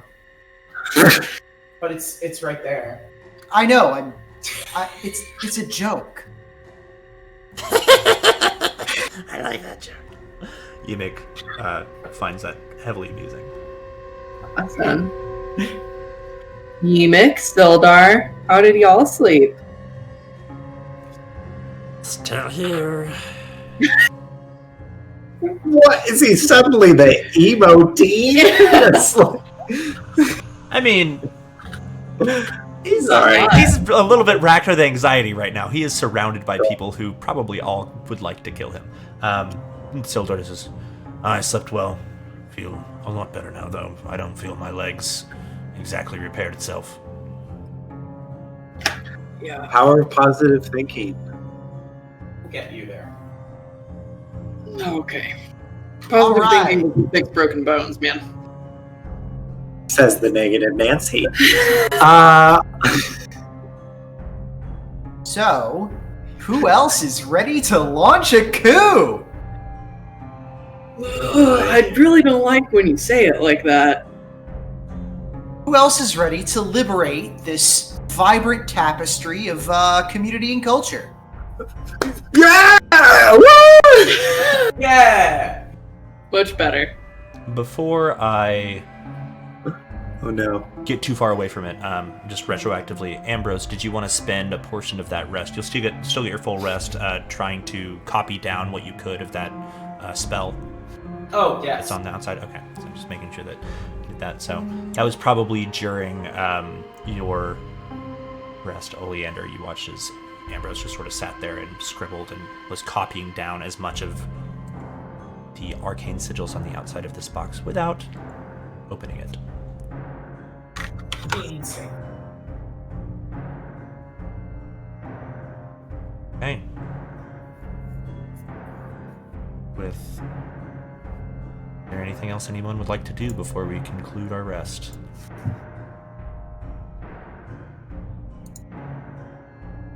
I don't know, breakfast? We got some sort of medieval equivalent of like Luna bars in our bag or something we can nosh on? What hour would it be? Would it be morning? It's Jeez. we just slept for 8 hours, so I'm assuming we are breaking some sort of fast. It is... I don't know. Do you want to fight a hill giant on an empty stomach? A hill normal-sized guy? 8 hours would put you probably at about, like, if you probably rested around, like, 3 or 4 p.m. after the day's activities. Great. It's hitting, like, It's a good thing we're inside of a midnight, cave. 1 a.m. right now, and it is... Oh. I mean, there's no way for you to really know what time it would be, but given just the simple math of everything... My circadian rhythm is going to be all jacked up from this. This is Yeah, great. you're gonna get jet lagged from this. Okay. Well, with that, before we jump into the next leg of our adventure, I think it's a great time for us to go ahead and take our break for the evening. Yeah. All right. Uh-oh, I think Tommy and Robin are frozen. Oh, no. Well, it's a perfect time. Well, good Frozen time for in that. time! That being said, tonight's giveaway will be for a copy of Tasha's Cauldron of Everything, the newest source book from D&D. It has a bunch of awesome new stuff in it, tons of subclasses, a way for you to edit any character that you make and change their proficiencies and abilities and languages away from the rules as written based on their race, which kind of disentangles in a wonderful way race from abilities, and it's this sort of wonderful progressive step that D&D has been needing to take for a long time, and I'm very happy that they've done it. So we wanted to share with you one digital copy of that available for use on D&D Beyond. If you would like to be entered to win one of these, you may do so by entering the keyword Klarg, K-L-A-R-G, one time. If you enter the keyword more than once, you will be disqualified, so make sure you don't do that. Just enter that one time in chat, and you will be entered to win this, and we will choose a winner when we return back from our break in 15 minutes. I have 8:39 p.m. here on... Oh, and that probably got our whole stream thing all goofed up, so I'm over here in the corner. I'll try to lean for a moment. There we go. So go ahead and enter that. We'll be back in 15 minutes. It's 8:40 now, so we'll be back at... We'll give it 20. We'll say we'll be back at 9 p.m. So we'll see you all then, and we'll have about another hour left of the episode. Big thank you to all of you for being here. Bye-bye. We're back. We were able to work through our technical difficulties. Thank you, everybody, for sitting with us during the time that we were out. Welcome back. We have, first off, a giveaway to attend to. Robin, do you have that information handy? Or I guess I'll roll the thing. And congratulations to Spirit Paw. All right. You are the recipient of tonight's D&D Beyond copy of Tasha's Cauldron of Everything. If you want to get in touch with our mod Exploding High, or you can DM the Help Action Twitch account, we'll make sure that we get you the code that you can input on D&D Beyond and all the instructions with how you can redeem that code to get your digital copy of the book. Thank you for being here, and congratulations on winning that. Yeah. Also worth noting is that so far tonight, let's see where we're at. Oh, yeah. Refresh. Wow, we went from about $1,000 to 1,355 tonight. So, all right. That's awesome. Hey. Thank you so much. Hey, Awesome. that's not bad. Excellent work, everybody. Well done. Thanks, everybody. Thank you very much for donating, folks. Yeah. That rules. Is there anything anybody else would like to discuss before we jump into a quick recap and then the completion of tonight's episode? Okay. Let's do it. So far, the group, after disguising Glass as this kobold strapped with a variety of various violent-looking inventions, burst forth with some magical assistance into a cavern filled with kobolds and pointed to the kobold that he was dressed as, accusing it as the imposter, with a very lucky natural 20 roll on a deception check without even needing the advantage granted from his allies. He was able to convince all of the other kobolds that he was indeed the true kobold leader, a kobold by the name of Yimik, and in doing so was able to convince the other kobolds to tie this real but convinced not real Yimik up and place him on the ground next to their bosses and friends hired hand Sildar Hallwinter, who was also tied up by these kobolds, and then convince them with the help of a loud, earth-shaking sound to go and investigate the source of the distraction. As the rest of the kobolds left, you had Yimik to yourself to discuss and parley. Dragged him back into the cave where you had encountered the frogs and the living fungi before. Had a long talk and a long set of planning, wherein you discovered that Sildar, after being healed up with a Cure Wounds spell, was a member of the Lord's Alliance, and that he and Gundren had been set upon by these kobolds, waylaid, attacked, captured, taken to this hideout, and then Gundren, along with a map that he held to a certain Wave Echo cave, a cave of many riches, as Sildar described, dragged off to a place called Cragmaw Castle, location unknown. As you began to prepare for a long rest, the door back into that chamber was sealed by Ambrose with a clever use of a Mold Earth spell. You discussed with Yimik his plans for attempting to stage a coup against the leader of these kobolds, a hill giant named Clark. Yimik ordered Glass to grab and then present a small golden box that, when opened, would trigger a shrinking spell, rendering Clark much easier to deal with in combat. The group took a break, took a rest. Ambrose had a strange dream about a faraway castle wherein lied a altar dedicated to Ogma, desecrated by a fearsome goblin god was ordered to cleanse it and restore it. Upon waking up, the group now begins their plans for the next stage of this coup. What would you like to do?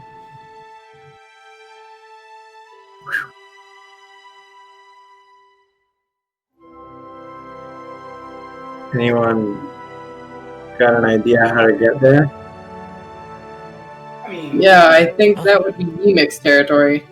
Yes, if you go back into the chamber from which we came, and then down the ramp and across, you will see the entrance through which you came, now barricaded by stone, and beyond that, Clarg's horde.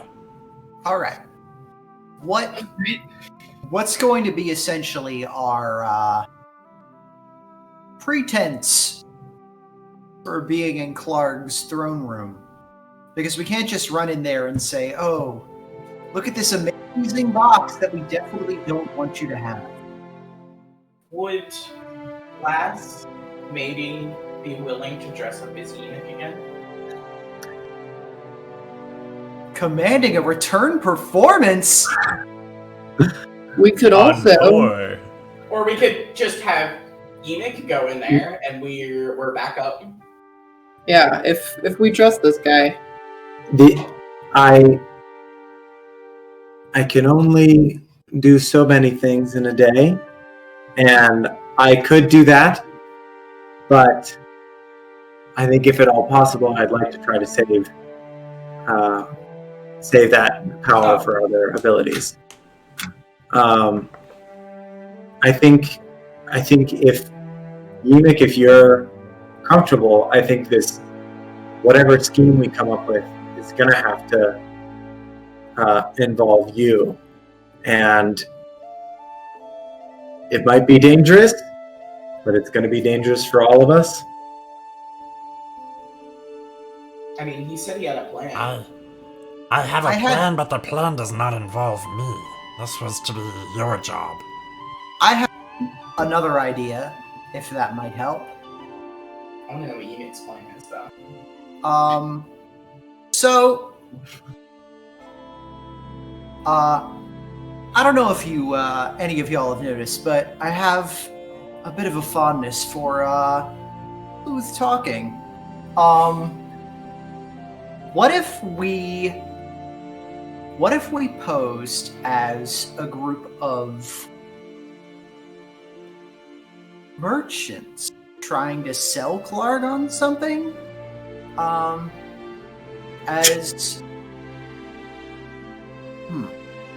Extremely oleander wording there. What? Just extremely you wording. I was trying to say, what if we posed as merchants, maybe as consultants, advisors? Does Clarg need that, though? That's the thing. It doesn't matter whether he needs it or not. What matters is we could try selling him on this box, but just telling him not to open it, knowing that the curiosity is going to get to him or something. This is really just the barest sketch of a plan. I was hoping I might flesh it out with the group. Right. Just throwing spaghetti against the wall and seeing what sticks here, if you know what I mean. I wanted to follow up Ambrose's question. Eunuch, does your plan go beyond what we've heard so far? The plan is take the box. Clarg opens the box. Clarg gets shrunk. You kill Clarg. I take over the Cragmaws. Okay. Okay. So no, it does Everybody not. wins. That's okay. Okay. Alright, here's the thing. Little step 2, step 3, profit. Yeah. What if This is the WikiHow article. This is not. This is not a masterclass. better idea? What if we pose as adventurers who just finished finding a hidden treasure somewhere in this cave system? And we're That's just happening to basically pass through true. his lair. But if he lives here... My opinion is that this Eunuch guy, if you're gonna take control or whatever, you gotta have some skin in the game. We're not giving you something for nothing. Well, we wouldn't be getting nothing. We would be getting a valuable ally in this area. No, him. Emic. Well, he would be getting Exactly. this political machination. A very good I point, because think- you have really not seen anywhere where Ymik has to do much of anything in this plan. Yeah. Here's Maybe by design. Yeah. lest we be outsmarted by a kobold. Yeah. He got us again! And then you give me Marioko. What I if- think... Oh, go ahead, Ambrose. Oh. What if we, because we could also use the element of surprise, we could pose as prisoners that Ymik has caught, and he brings us to Clark and says that he has found this on us. And we're not actually prisoners, so we can stab Clark. Whack. I don't know if it's a good idea, but if Clark is to find out, he would surely kill me. I mean, we could also die, so we're on That's equal true. footing. Ymik. This is true. I basically have the same plan in mind, but in reverse. And I think it maybe gives Oleander a place to do some wheeling and dealing, which is we present Clark with Ymik, who has been withholding treasure from Clark and planning a let's say a coup. And I like the plan where Ymik is strong. Yeah, yes, I respect are. that take, and I think that's a really good idea. But I think that Ambrose's plan might be a little better just because Clark and Ymik already have a rapport with each other. They already know each other. They have a working relationship. Whereas Clark has no reason to trust us if we were to come and say that Ymik was plotting something. Who are we to Clark? I guess I was under the impression that Clark thinks Ymik is a little looser. has- Am I wrong, Ymik? Doesn't this guy Clark's second in command, but yes, Yeah. he does not resist me. The right-hand man. But he does. Right-hand kobold. There you go. But I thought that we could be these outsiders coming in and saying, you know, we want in on the pie. You know, we found this, you know, second up of yours being a traitor, and he had this on him. And then Ymik, you play in, no, that's mine. You know, that holds the power. It does look Clark so smart.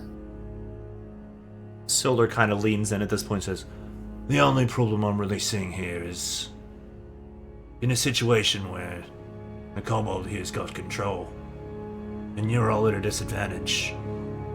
The giant has no reason to smash you on sight. Whereas the other version, he might as well just turn you to mushy bits at the end of his club. True, and then kill all of us. There. Yeah. I also think he doesn't need to see all four of us to start. That too.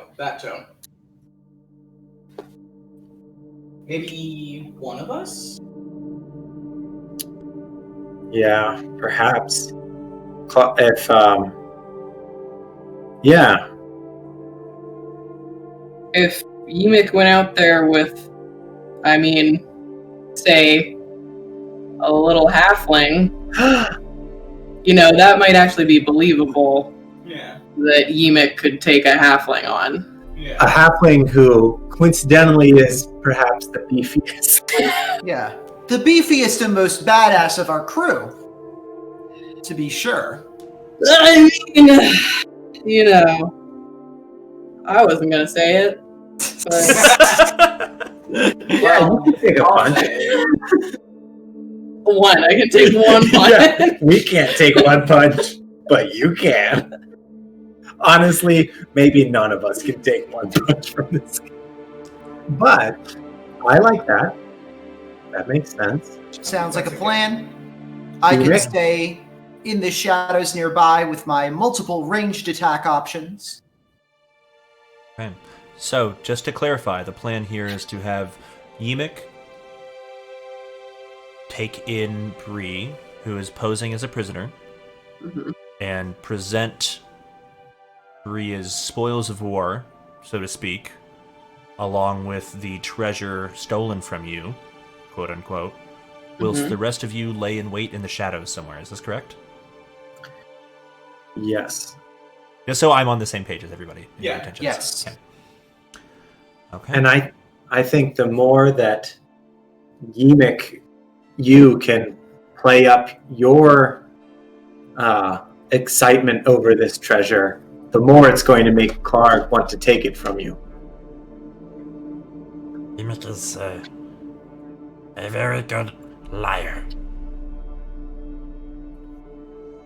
Insight check. I don't like to hear that.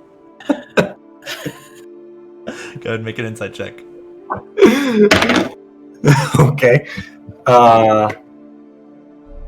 17. He believes that he's a very good liar. All right. Okay. God. It's gonna be so embarrassing if this guy is leading us on. If he's got little glasses on and is very smart, yeah. Well, then we'll have a fun story to tell the grandkids, you know? Yep. If Which we girl? Yeah. I'll tell you about the time I overestimated a kobold. Okay, so we'll do like, I don't know, fake ropes around my hands and legs Yeah. or whatever. Do we have a plan B? What if this man does not open that box? Good call. Plan B. Plan B is find Gundren and run like hell? Gundren's not in this place, is he? Oh, right. He's I gone. think Gundren's been taken far away. From what I've heard, he's in this Yeah. Cragmaw Right. Castle, wherever that may be. Sildar, what will you do? Sorry. Yeah. Well, Come back. I would find myself to be more of a hindrance than anything. I could sneak up in the shadows with you, but I don't feel that jumping into battle is going We to do should- anything other than probably get me killed. And We should probably find a safe place for Sildar to wait until we're on our way out. Whether that is in victory or in hasty Running retreat. away. Yeah, I think that's plan B is we run away. Okay. You gather your allies, Ambrose? taking little bits of the rope that previously bound Yimik and Sildar and wrapping it around Bree. Are you doing this? Are you really wrapping yourself and tying yourself up, or are you trying to do it in a way that would be easily releasable? I'm gonna say either yes, like faking tied up, or if there's like, I don't know if that's something thaumaturgy could do, like create fake rope around me. Illusion could, like a minor illusion could, but thaumaturgy is more. It's more Okay. sensory than it is visual usually. Aside from, Okay. like light Well, and then- smoke and stuff. Yeah, we'll just do like fake wrapped around me, looking like I'm tied up. In that case, whoever is attempting to assist with wrapping Bree up, with the assistance of Bree, so I'll give you advantage, or you can each roll once.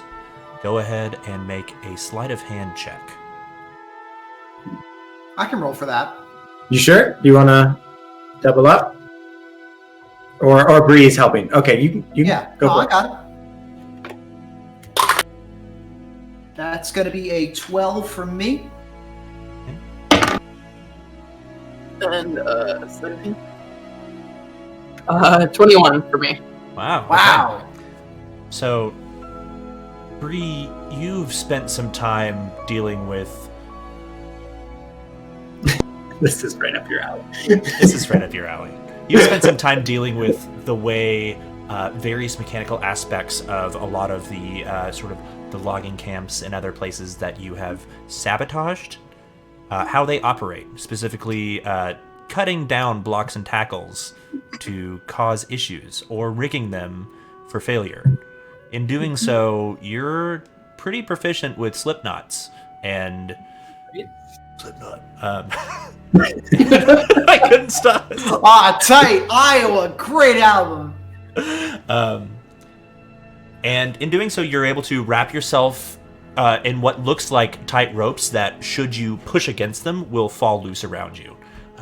Very, very proficiently done, and done in a clean and deceptive manner. And then once you're sort of wrapped around, you're able to coach Oleander through the rest of that, and you are securely bound. And Yumik says, I don't want to. You're not going to hurt me if I push you around, right? No promises. Okay. okay. Then with your kobold friend and your Bree fully bound, you make your way into this next chamber, following the directions of Yumik, who just sort of steers you along. As you reach the area where the earth has been sort of packed in firmly, Ambrose, would you care to open the way? Raise a little goat leg and I kick it open. Really cool. Cool cantrip. Spray of dirt everywhere. It's awesome. Tight. The dirt settles in like a cloud of dry, fine cave ash into the next room, where the fire previously lit has now succumbed to low embers. And you can hear the sort of sounds of the centipede still tied up by the fire. Is he happy? Yes. May I ask, is Sildar coming with you or staying behind in the cave? The plan. I think he should come with us, but lag behind. Sure. Do we have one of those, didn't Glass have some sort of spell where he could communicate with people over long distances? No. Or is that something you need concentration to maintain? That was, I dropped that class when there was still, it was like the 3-week period where you don't have to. Sorry. It's Yes, like, never mind. maybe I'll I'm take thinking of our message. wild college years. Don't worry. Maybe I'll take message. Maybe I'll take minor illusions. I don't know. You know what I see, how I Back when I was feel. undecided, in undergrad. Yeah. So maybe next semester. Make your way into this next chamber. Let me go ahead and get rid of these other kobolds that are still there. I'm just going to go ahead and...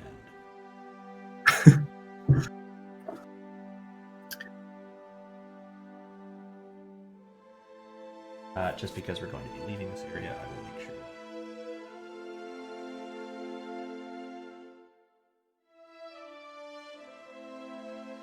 iPad is not a conducive tool for this.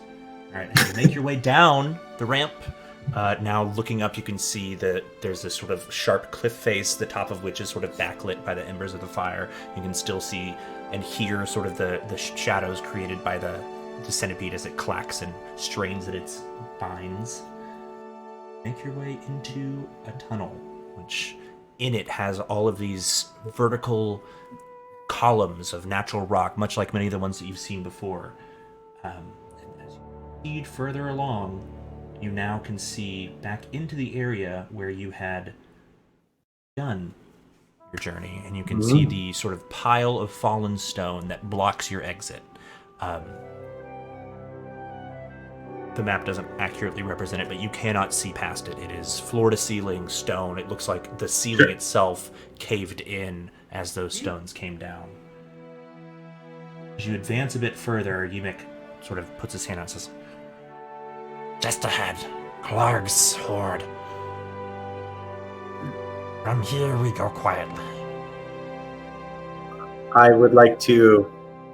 Is there dirt or grime around? Like on I mean, the. it's a cave. yeah, I mean, there's plenty of that. I didn't want to assume, okay? Like, I pick up a scoop of dirt. There's no dirt. I'm just gonna like smear it on Bree, and make her look a little more captured. Put it in your mouth. It works better if you put it in the mouth. I hate this plan. I hate this plan now. Is anybody bleeding? We can get it all. Yeah, that's good. Act like you don't like being captured. Okay. What was that, Umbra? Mussed up and disguised as bedraggled as possible, Bree, fully bound. Mick says, Alright, we move ahead, the rest of you. just raises a finger to his lips. I need everyone who is not moving forward into the cave to go ahead and make a stealth check. Sildar included. Sildar, you better not fuck this up for us. I got a 12. I've heard like nothing but 12s tonight. Got a 17. 24. 17, 24, and then Ambrose? Oh, 17. Oh, you were 17. Oh, sorry, Oleander then. 12. 12. And then, what did you have then, class? 24. 20, okay. I don't know which number I missed somewhere in there, but my brain did not process it. All right. So you all sort of hunker down. Where would you like to hide? You can sort of probably see in the distance on the map the area where the cave begins to open up, and you can see some of just beyond, sort of illuminated by another sort of dull orange firelight. You can see these sort of boxes and piles of what appears to be a variety of stolen goods, large crates, various canvas sacks. What are the crates and large enough to hide behind up there, or? They from right here, what you're seeing, they probably would be, but Yimik has advised you to stay behind unless you want to be seen. It looks like from where you can see there's this sort of narrow chute that leads upwards, and just over the sort of rim of that, you can see the tops of those boxes, and it looks like it opens up into a much larger chamber. You just can't see that much more of it from here at the moment. I would say I would want to be in the like kind of frontmost position, just with my more confidence in my stealth in this case, and it with my melee attack. So I would want to be kind of as close as I can get while staying in the shadows. Yeah. Oops. We'll put you maybe back here behind sort of this little opening. Oleander, where would you like to position yourself? I'm going to, since I didn't do as good, I'm going to position myself behind where Glass is. So like the heads popping up. Yeah, kind of. Yeah, like at the little crook of the wall, kind of behind where Glass is, to the south of him.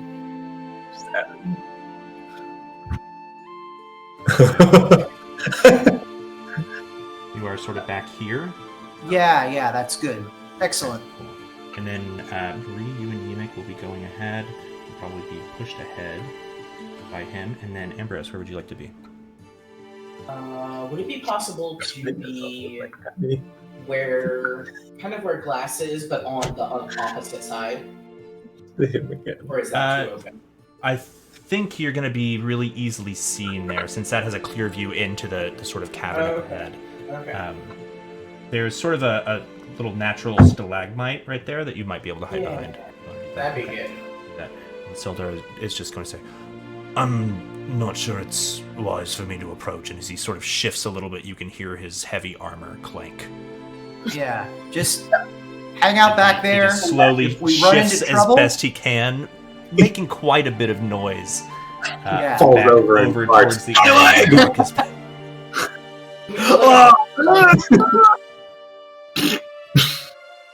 Alrighty. Bree, as Yimik takes the non-scorpion stinger end of his staff and sort of prods you ahead, bound up the rocky slope. You approach, and let me go ahead and Oh! That's a big dot. Whoa, that's a really big dot.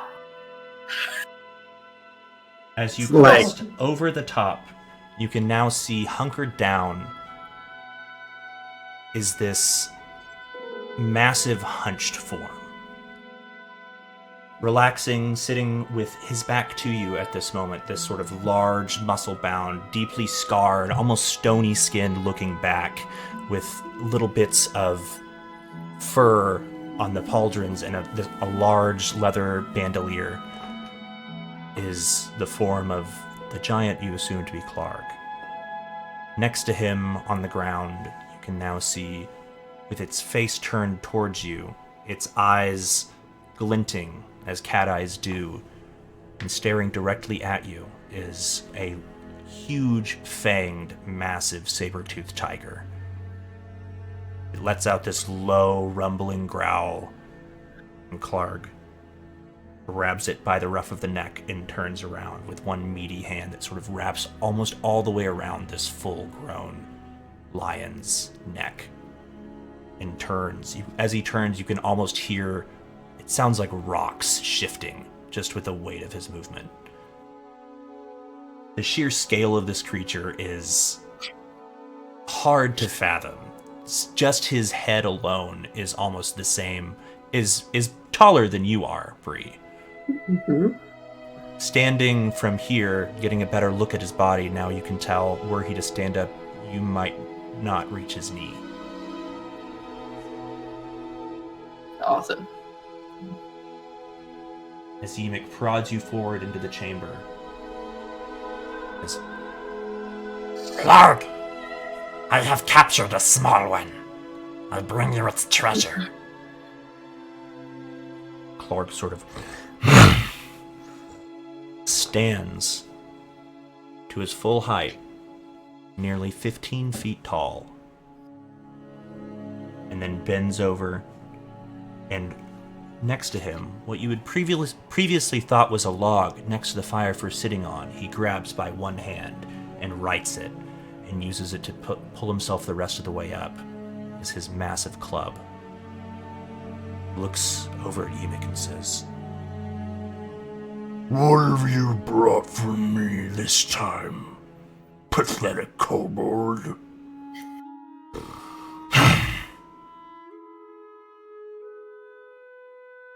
Emic just sort of jabs you forward a bit, causing you to stumble. I bring a halfling caught with our trap. It had this on it. And he raises up the small golden box. Bard sort of looks, he watches his large eyes almost blink independent from each other.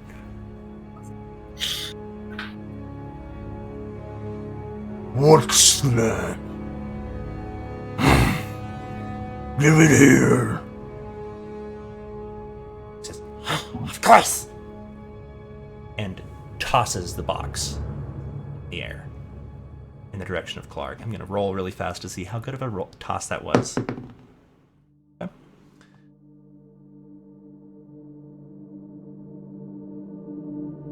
As Clark reaches out and catches the box in one massive hand, it's, if you've ever watched someone catch a coin or even reach for a fly, it's with this same sort of deft and quickness, and he snatches it out of the air. Oh no. And then looks at it in his palm, and compared to the size of his hand, it is about the size of a thimble would be to one of us.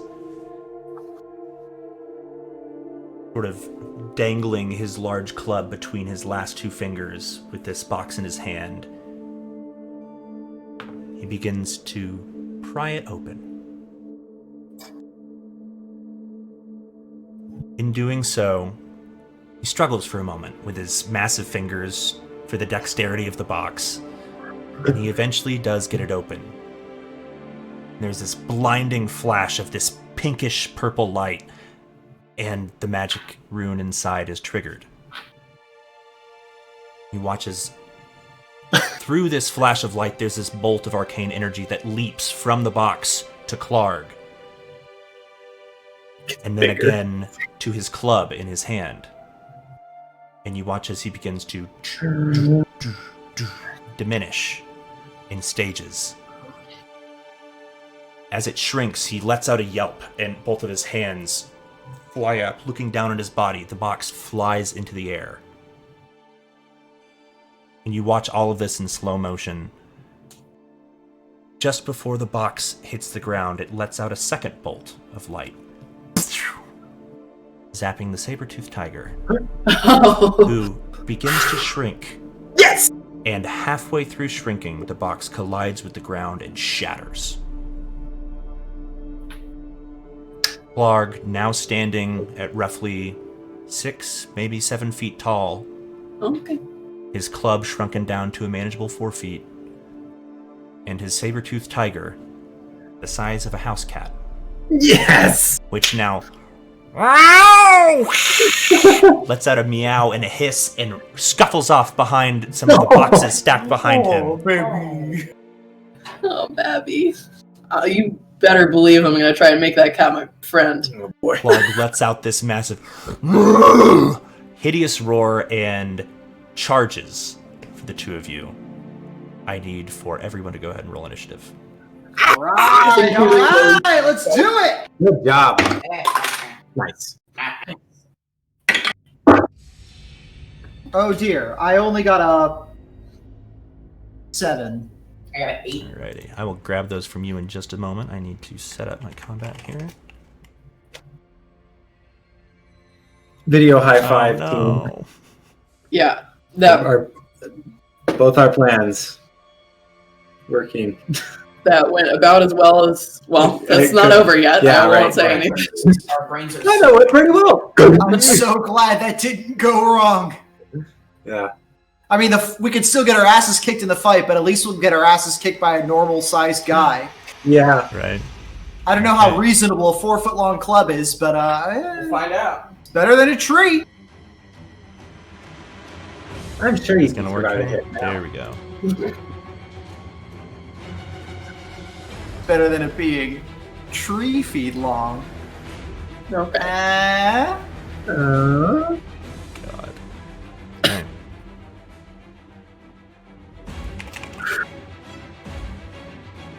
I love that this guy's shrunk down and he's still twice as big as me. Who said that? Oleander, what did you have for your initiative? 7. 7? Glass? Siete. 17. 17. Bree? 22. 22. Nice. Ambrose? 8. 8. Clarg?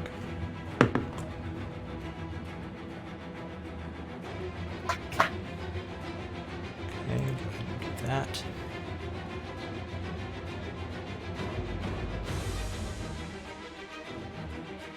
We're running 2 different systems. We will streamline this as best we can.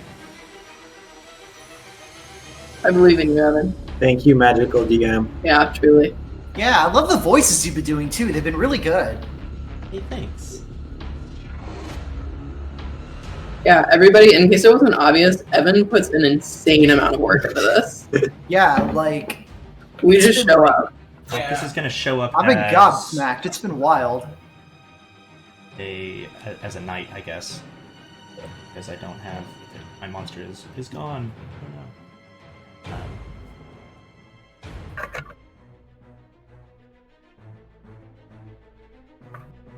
And then for Hemic, a 2. Okay. Great initiatives, everybody. All right, at the top of the order, Bree, you are bound with your trickery and your false knots. What would you like to do? All right, I'm gonna like Hulk out of the ropes. Okay. As you do, the And- ropes sort of fall away and just sort of shuffle down into a coil or at your feet. And then I'm going to double back. I'm going to turn around and like, Yimik is like 6 feet tall too, right? He's just slightly taller than you are. Okay. That's good enough. And you're like 3 foot something, I think, right? Yeah. Yeah. Yeah, so I'm gonna turn back to Yimik and like dart between his legs and use him as cover Okay. because I can do that. And What size are you considered? You're small. You're small. He is also considered small. Yeah, unfortunately. Well, I'm still gonna put him in front of me. That's totally fine. Meat shield. You got it. Yeah. Yeah, like I said, you gotta have some skin in the game, man.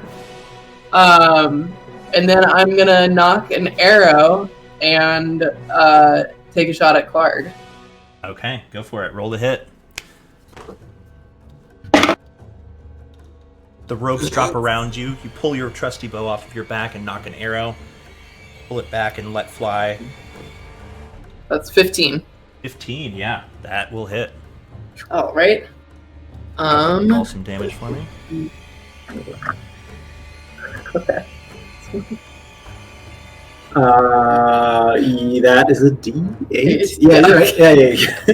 I didn't understand the question. Whoa! 11 damage. 11 points of damage. Dang, nice. Wow. Okay, as you pull back and fire the arrow, you find it reaches him right where his neck and shoulder meets in the soft spot, where normally probably wouldn't have sank deep enough into his body to do much damage, but now, comparatively, your arrows are much larger to him. Sinks in and he lets out this horrible cry, reaches up and snaps the arrow off and continues to charge in your direction. At the same time, Glass, what would you like to do?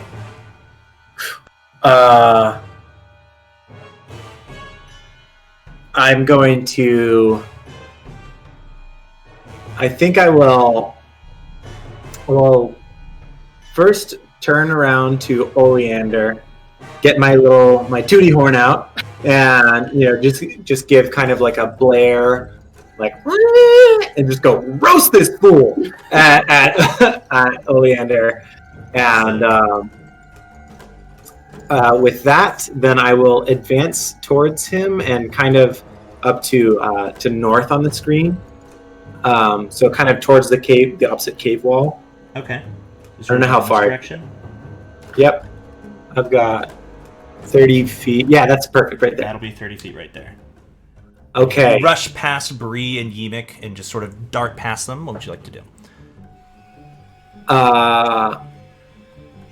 I will then cup my hands together and say, "You're so dumb! We didn't even have to roll to trick you!"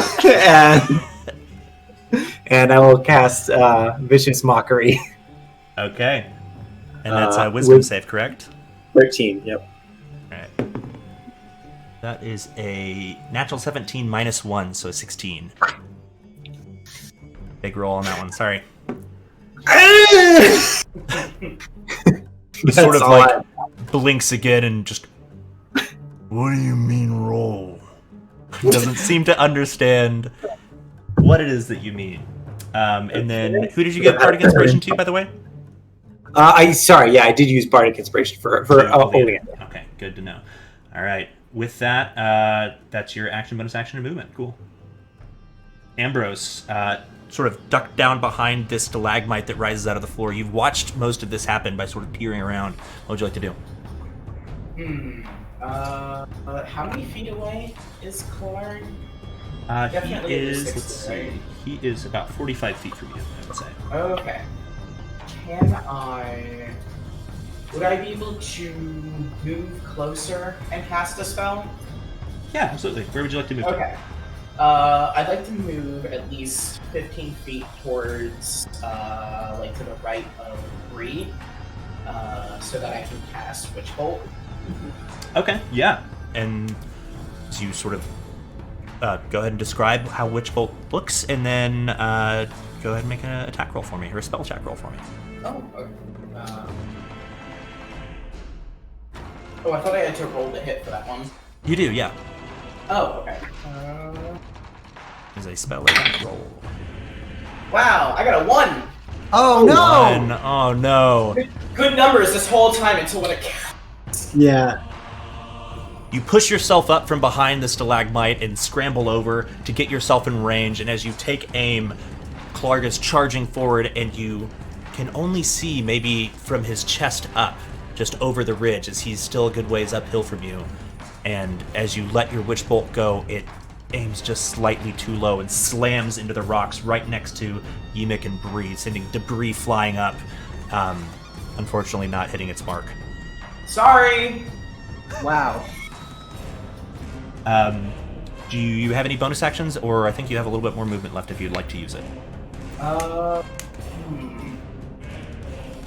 I'd like to still move closer. Okay. To like a little bit north of where Bree is, past my. What's your movement? You got 10, 20 there. Is it 25 or I have 30? 35. You have 35, dang. Okay, so you can get all the way up here if you want to. Yeah, I can. Oh, that's pretty good. Yeah. Okay. Cool, we'll put you there. Alright, with that, it is now your turn, Oleander. What would you like to do? You have Bardic Inspiration. Well, I don't want to repeat the same mistake that Ambrose made, so the first thing I'm going to do is run due north until I have a clear shot at him. Okay, that's about 25 feet of movement right there. And that'll probably give you That's a fine. decent shot. And I'm going to aim at him with my Eldritch Blast. That's right. Alright, go ahead and make a spell attack roll and any description you want to provide. Oh my fucking god, I also got a 1. Oh no! Wait, I have Inspiration! Bardic Inspiration. You Does have that mean I Bardic get to go again? Inspiration. But An attack roll, a 1 is always gonna Always miss. Actually, I think Bardic Inspiration can undo a 1, but it still might pull you up to like a 2 or 3. I don't know what your bonus Yeah, is. it's not but you gonna- can My give it a bonus shot. is 5 for Eldritch Blast, so I can get a 7 if I got a 2. It's up to you if you think But, you wanna yeah. I mean, you have to beat his armor class, but you don't know what that is yet. you know, it sucks to waste it, but it's better than dying on a 1. I gotta go for it. All right. So go ahead Death and roll a before d. dishonor. Go ahead and roll a d6 then. Hell, yeah. Add that to your 1 plus 5 plus. Plus a D6. Yeah. Yeah, that's gonna be a 3. So, Yes. so I got it. Wait, you said it could turn a 1 to a 2. Well, I was saying it. So it's going to be your 1 plus your One, your plus 5 5, to hit makes it that's 6. six, plus 3 3 from is the dice 9. is 9. As you let go of the witch bolt, you see, Eldritch Blast. or sorry, the Eldritch Blast. You catch a momentary glimpse of yourself missing horribly and something going terribly wrong, and you correct at the last moment, but it's unfortunately still not quite enough, and it strikes Clark, just sizzling sort of the tips of his feather armor over the shoulders, and just inches wide, fortunately. Do you have any bonus actions, or I think you still Not quite have... roasted. You've used 25 feet of movement so far. I am good where I am. And I'm going to have to look up to make sure that you can add Bardic Inspiration to a 1 and make it anything more than that, but we'll see. We'll call it that for now. Yeah. Next time. All right. With that, you're good on your turn? Yeah? Yeah, I'm good. Okay. Now, Clark's turn, who is going Barge to o'clock. rush up towards...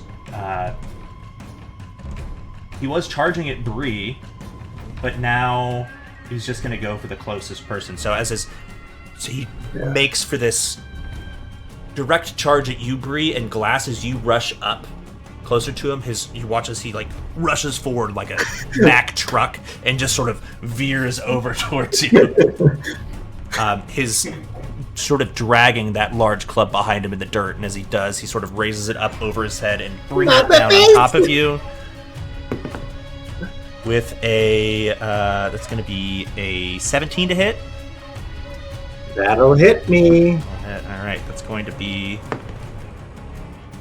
8 points of bludgeoning damage as he brings it down on you hard, almost knocking you completely to the ground. Uh-huh. I'm glad we made him tiny first. I am, if I could describe, alive. Okay. And that word almost does not describe me.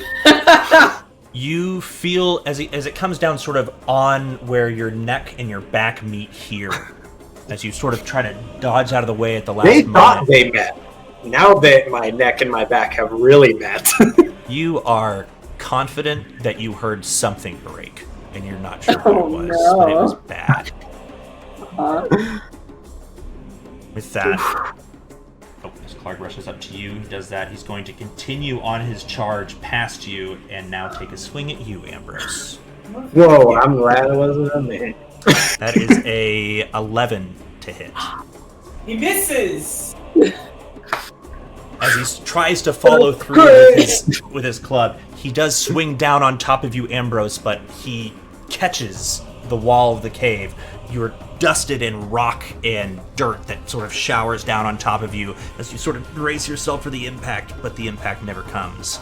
You hear the large club sort of dislodge itself out of the top, and he looks over at Bree and Yimik and says, I'll smash you! that is the end of his turn. It's now Yimik's turn, who, being pushed in front of you, terrified, wide-eyed, shivering, is going to turn and run. His full movement, which is a dash of 60 feet back in the opposite direction, Wow. and he is out of sight. Oh, Back to the Not top of the surprised order, about that. we have God, I Bree. didn't What would you like to do? Okay. Well.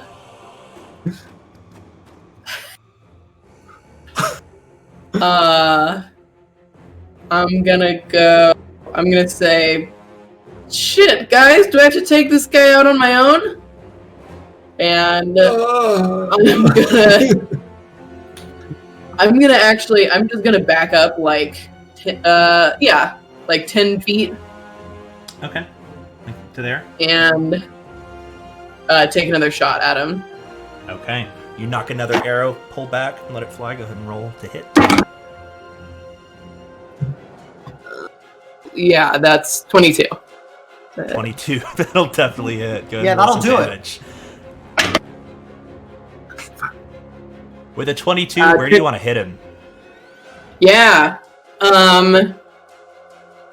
So I'm gonna. You said he has like some armor on, right? It's more of just a leather strap with a little bit of like fur on the shoulders. It looks like he, at one point, would have just kind of been like a sheep's hide, one on each shoulder. Okay. But now shrunken down, it's a little bit smaller. But yeah. Okay. Yeah, I'm gonna try and get a shot like right under his ribs. Ooh, okay. Yeah, you definitely find that, and it finds purchase, and you watch as he sort of pulls his club out of the rock above Ambrose, and in doing so exposes his whole side to you. And your arrow just sticks right in between some of his ribs, and you hear him wince in pain. Yeah, he did not like that. How much damage did that do, by the way? That was 10 points of damage. 10 points of damage. Nice. Good God.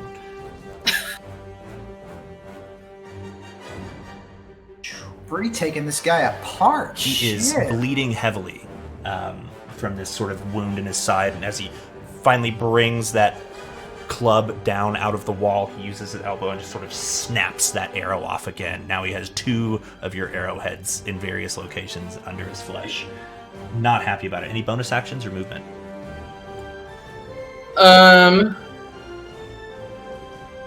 That's it. I'm gonna stay where I'm at. Okay, cool. Glass, you just got the wind and the shit knocked out of you. Just one figurative, the other literal. Your choice. What would you like to do on your turn? I would like to just go like just see if I get any teeth. Uh-huh. Roll for teeth. Go ahead and roll for teeth. Roll for teeth. Yeah. Let's see. Make a Constitution saving throw. I just rolled a 19 on teeth, so I think I lost 19 teeth. You have holy shit! It's a lot. Damn. It's just like my hit points. It's almost all of them. Well, I used to be a bard before I lost all my teeth. Yeah, You'd be great at playing trumpet now, though. There you go. I'm gonna go. Whoa, that's great. And I'm gonna put all my teeth back in my mouth. Canonically, you have not lost any teeth. The 19 means you did well, which means you did not lose teeth. Yeah. So. Cartoon puts them back in. This all fits in with my plan anyway. I put them all back in, and then I was going to just put my hands and go, "Help me!" and cast Cure Wounds on myself. Okay.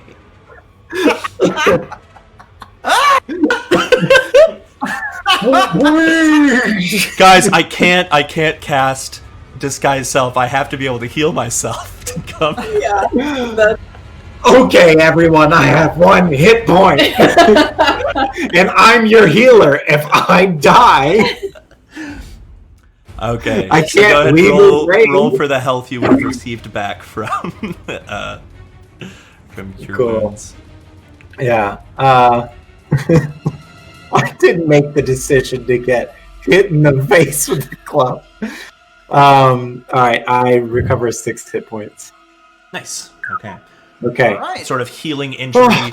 You feel wherever those bones might have been broken or displaced in your back, maybe your shoulder, some of your teeth that were maybe a little loose before sort of knit back into place, and you feel a hell of a lot better than you did.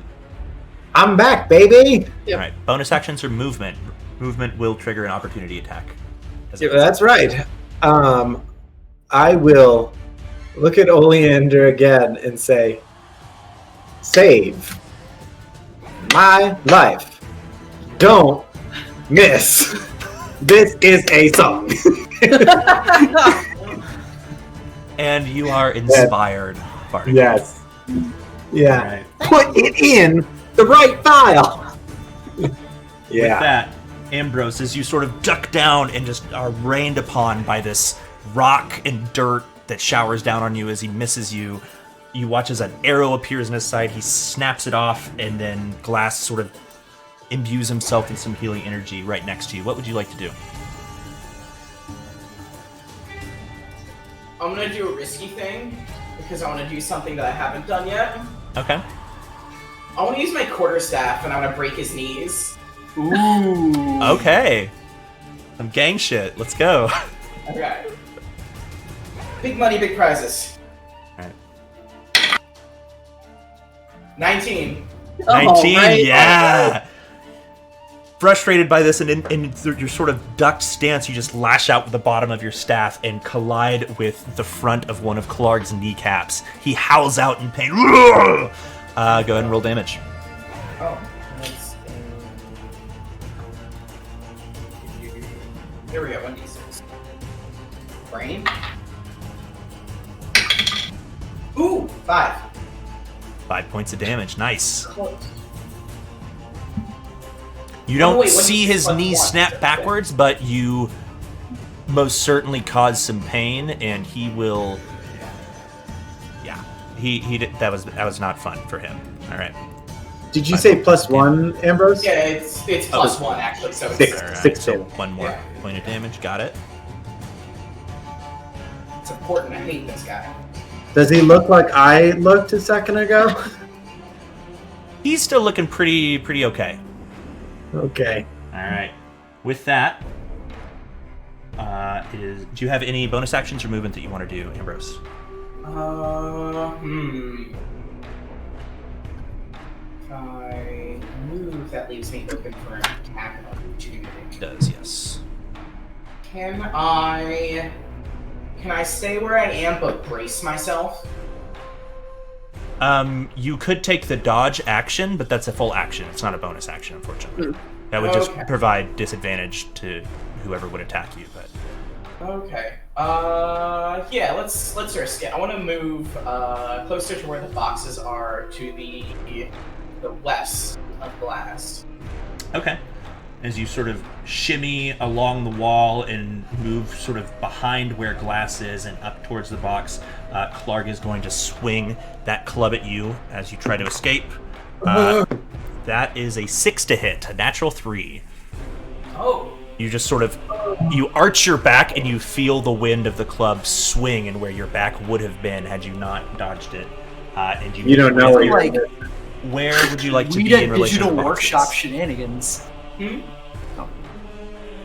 Sorry. Where would you like to be in relation to the boxes? Oh, can I hop up on one? Yeah, that's easy enough to do. They're maybe like 3 or 4 feet high, but you Now I'm tall. yeah. With your hooves and your satyr lineage, you are skilled with jumping and prancing and all of that sort of thing, which I think is actually a trait in here. It is. Yeah.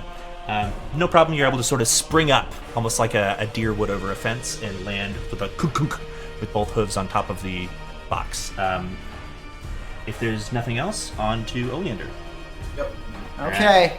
What would you like to do? Take 2, Tiny. Let's taste the pain. Yeah. I cast again. Eldritch Blast. Go for it. Go ahead and Hopefully with a roll better it. roll this time.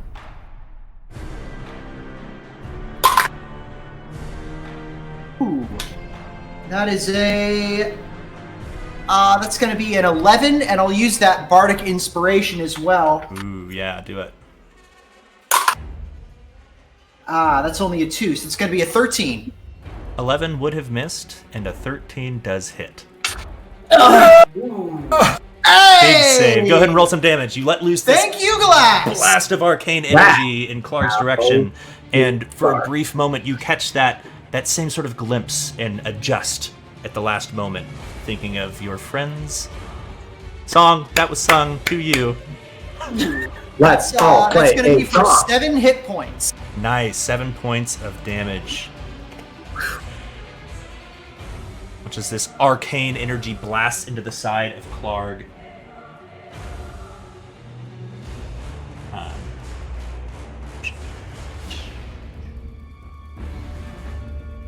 Yeah. It does not show it on the thing, but Clark is now bloodied. Ooh. Ooh. Blast into it, and around the area where your Eldritch Blast impacts him, you watch as some of the flesh just seems to melt almost the way plastic does when it gets in touch with fire, and then sort of hardens into place, cauterizing at the same time. It's not being burned by heat, but by just pure raw magic. It's kind of gross. With that, it is now Clark's turn. Unless you have any bonus actions or movement you'd like to do first, Oleander. Nope, I'm going to stand my ground. Oh boy. Clark, being just face to face with you, Glass, is going to take another swing at you because you're just right there, so- That's cocked. Just don't do magic. Slams down on you, and you duck out of the side of the way, and it collides with the ground next to you. He lets out this roar of frustration and comes down for another hit, this time for a 17 to hit, a 14 plus 3. That's what hit me before. Ooh, yeah, that one's going to be for 5 points of bludgeoning damage. Not quite hitting you as hard as before, but definitely wreaking some heavy damage. That I am alive. Thank you very much. Long day for Glass. Truly. with that, from Short behind day for you, my Bree and Oleander, you hear something go by your ear Oh no. quickly, and yeah, from way behind you in the cavern, Enoch lets loose a rock from his sling with disadvantage because he's so far away, landing it squarely in the back of Clark's head for Kill 3 me. points of bludgeoning damage. We'll take it. Hey, we'll take it. He rolled a 1 on his damage die. Team player. Thanks, buddy. Right. Why didn't we bring your centipede? And then with that, back to the top of the order with you, Bree. All right. I can't believe he hit it from that far away with disadvantage. That's ridiculous. Yeah, incredible. Oh, damn. Got some He skills. said Kobe. Yeah. All right, Bree, what would you like to do? All right. I'm gonna shout at Clark. I'm gonna say, "Why don't you pick on somebody with your own hit points?" And I'm gonna Casting no ability. I'm gonna holster my longbow, because it has a holster, and Just slide it then, into this leather strap on your back that holds it. Sure. Yeah. And then I'm I'll get over the top gonna of your quiver. take out my short sword and charge at him, and try and take out the other kneecap that Ambrose didn't get. Okay, so as you rush up on the other side of him, he's still facing glass. With the distraction of glass on the other side, you do have advantage on this hit because you were flanking.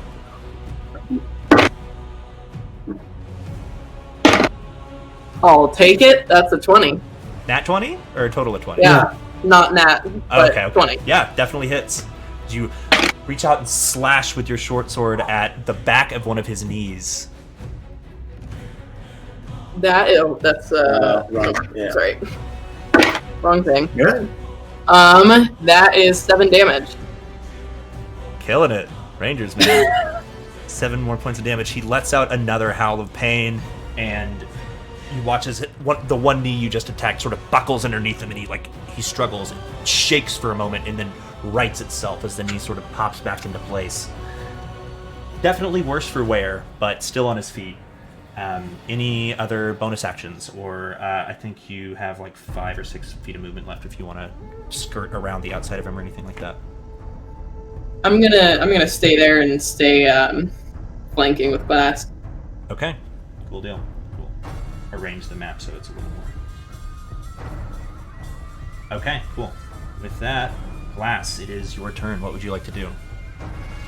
Just to make sure on flanking, I have advantage on attack as well, correct? As long as it's a melee attack, yes. Melee weapon Right. attack. Yeah. Okay, so spending the rest of last turn just kind of hunched over from the last hit. I'm gonna kind of just look up, give Bray a thumbs up, and say, "Fuck this guy!" and pull my rapier out and try to give him the old stab. All right, go for it. Your attack roll with advantage.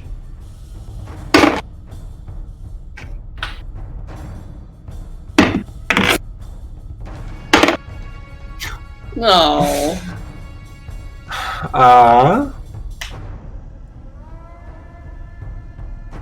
That is a 12. All right. 12. Mm-hmm. A 12 is exactly what you needed to hit. That is his armor class, and the tie goes to the Alright. runner. Go ahead and roll some damage. Thank you. Advantage. 5 damage. 5 more points of damage. Nice. You pull out your rapier and just sink it into him, and you watch as the point of your very narrow, tiny needle-like sword just sinks into his flesh. You're unsure how far, as the shine of it just sort of, how stage needles work, and you can't really tell if they're going in or not. It's gruesome. You said 5 points of damage? Yeah. All right. He's looking rough. All right. I will just look at Oleander, like sad that didn't kill him. He is, at this point, just sort of holding his side where he was shot with that arrow in one hand and the club in the other, and just sort of breathing heavily. I am mirroring him. Look over Oleander.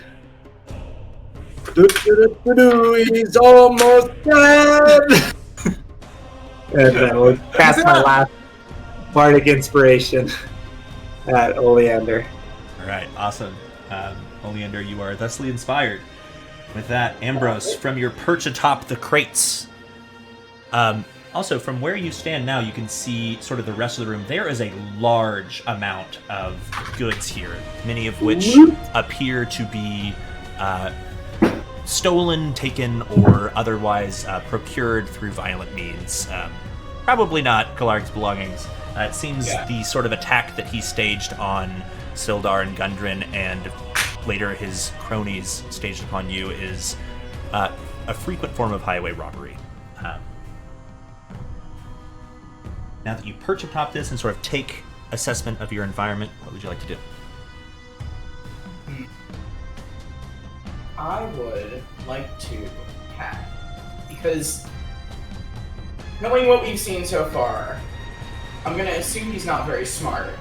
So I'd like to cast Toll the Dead. Okay. He has to beat a wisdom saving throw of 13. Okay.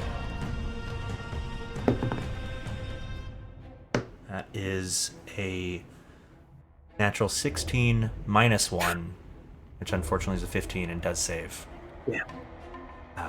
As you cast the spell, you release it, and it doesn't seem to take hold. You watch as he sort of shakes off this necrotic effect. Anything else you would like to do from your position before the end of your turn? Stay where you are.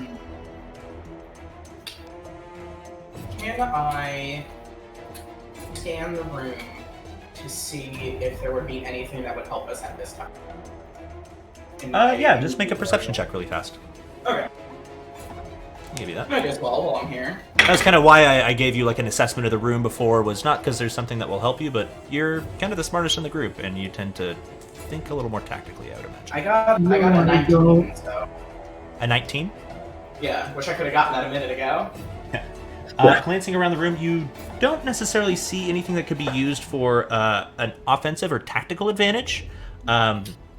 Aside from maybe the campfire that is lit, if you could somehow harness that in an offensive way. Aside from that, you can see there's several even larger stacks of crates. There is an entire cart that is without horses. There's a small chest, a sort of a bearskin rug laid out that appears to be sort of trampled and matted. It looks like it's used often for sitting, sleeping, or whatever. There is a small wooden chest with sort of iron bands on it, and then several just like burlap sacks full of probably trade goods that are stacked up everywhere. None of that necessarily looks like any sort of weaponage or anything that you could like trigger or drop or use as a offensive maneuver. Are the tallest stacks of boxes, are they taller than the height he's at now? The one that you're standing on, each crate is about 3 feet, and this sort of stack, I'll use my thing, this sort of stack is about 2 of those tall, so that's 6 feet tall. That's about his height, whereas these boxes are each about 4 feet, so the ones that are stacked too high there are 8 feet tall and definitely taller than him. Okay. I always feel like, no, over here there's a, if you get the ball to the end zone, it's going to be a touchdown. I feel like John Madden.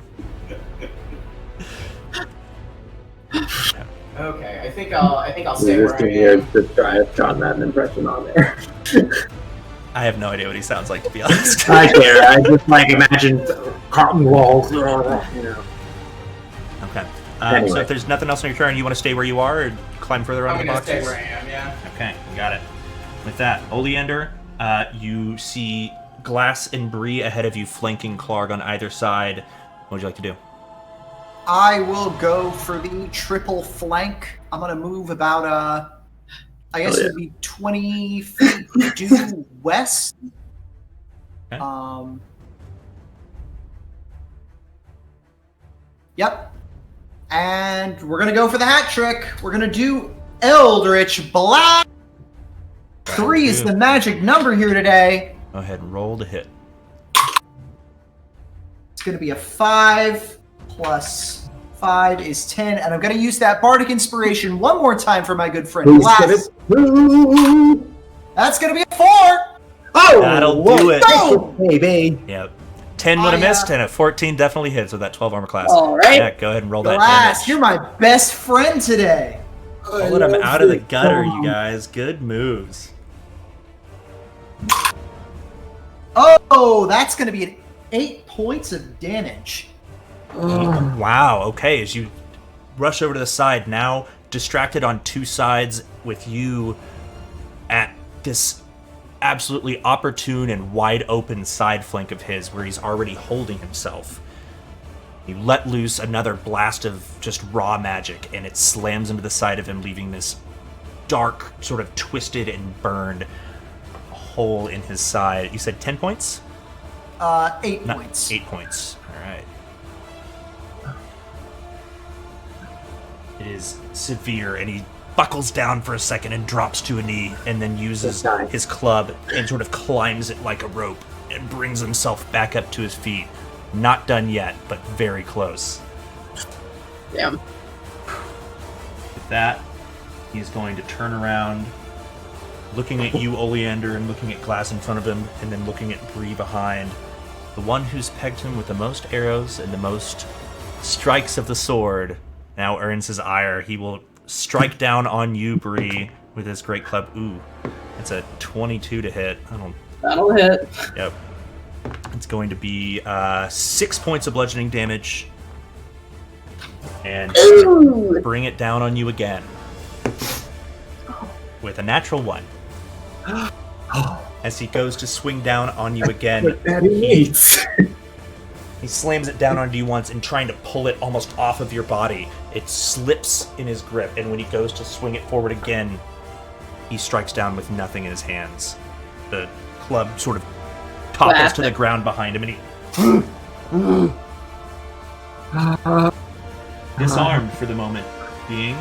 Emic, seeing the battle as almost at a close, will rush forward at his speed of 30 feet. And what the fuck is Emic gonna do? Get him, Emic. Get his ass. We're gonna roll. We're gonna roll a Emic got the D8. kill. What? We're gonna roll a D8 and see which one of Emic's inventions he uses. Oh my god, Yumik's gonna kill me with bees. Emic pulls one of the small flasks from off of his belt and hucks it in that direction.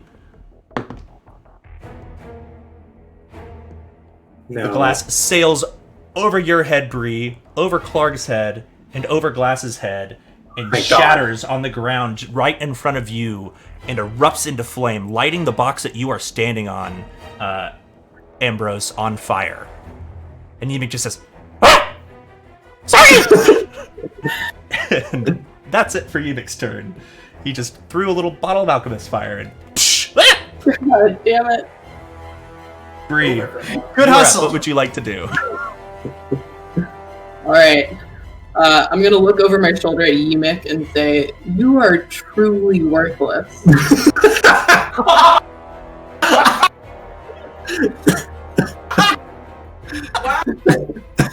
Cruel but correct.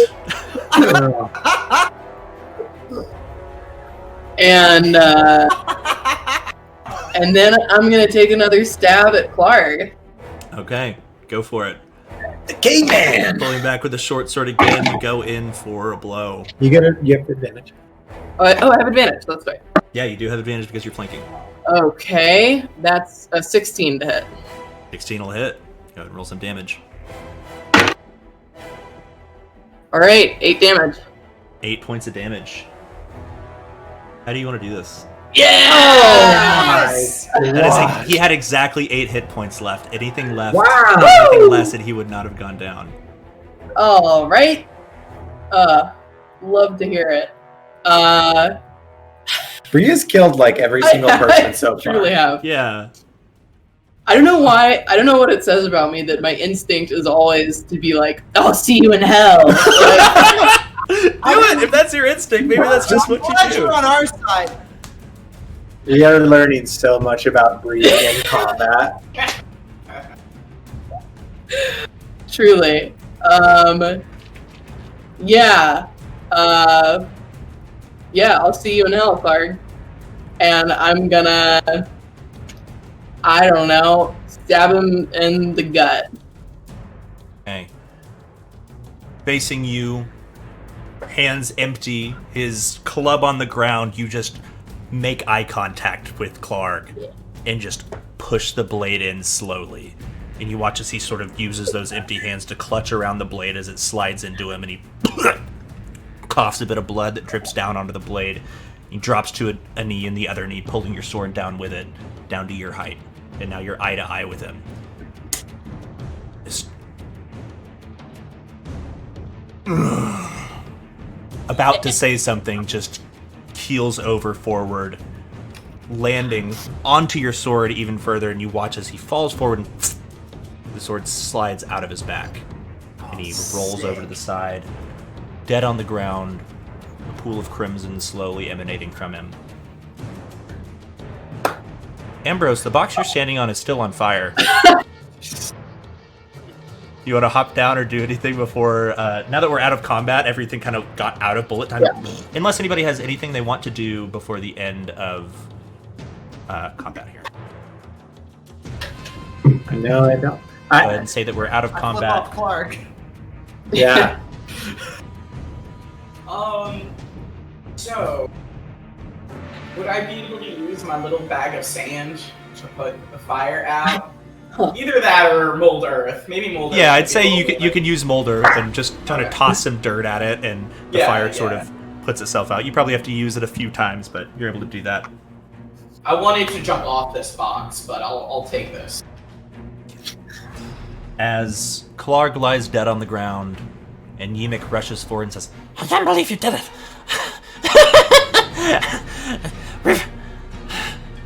I'm in control. Okay. He just sort of revels in his newfound position as leader of this group. That's where we'll go ahead and end tonight's episode.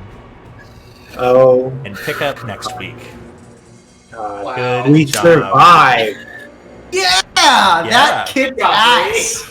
We thrived. That was awesome, y'all. Great job. Good. Just clutch plays everywhere. Pulled back like a couple of nat ones into a victory at the end. That's cool. Thank you so much, Glass, for all of the assists, without which I would have looked like a real dingus. Yeah, that ruled. That felt like playing a bard. It was cool. Yeah. Yeah.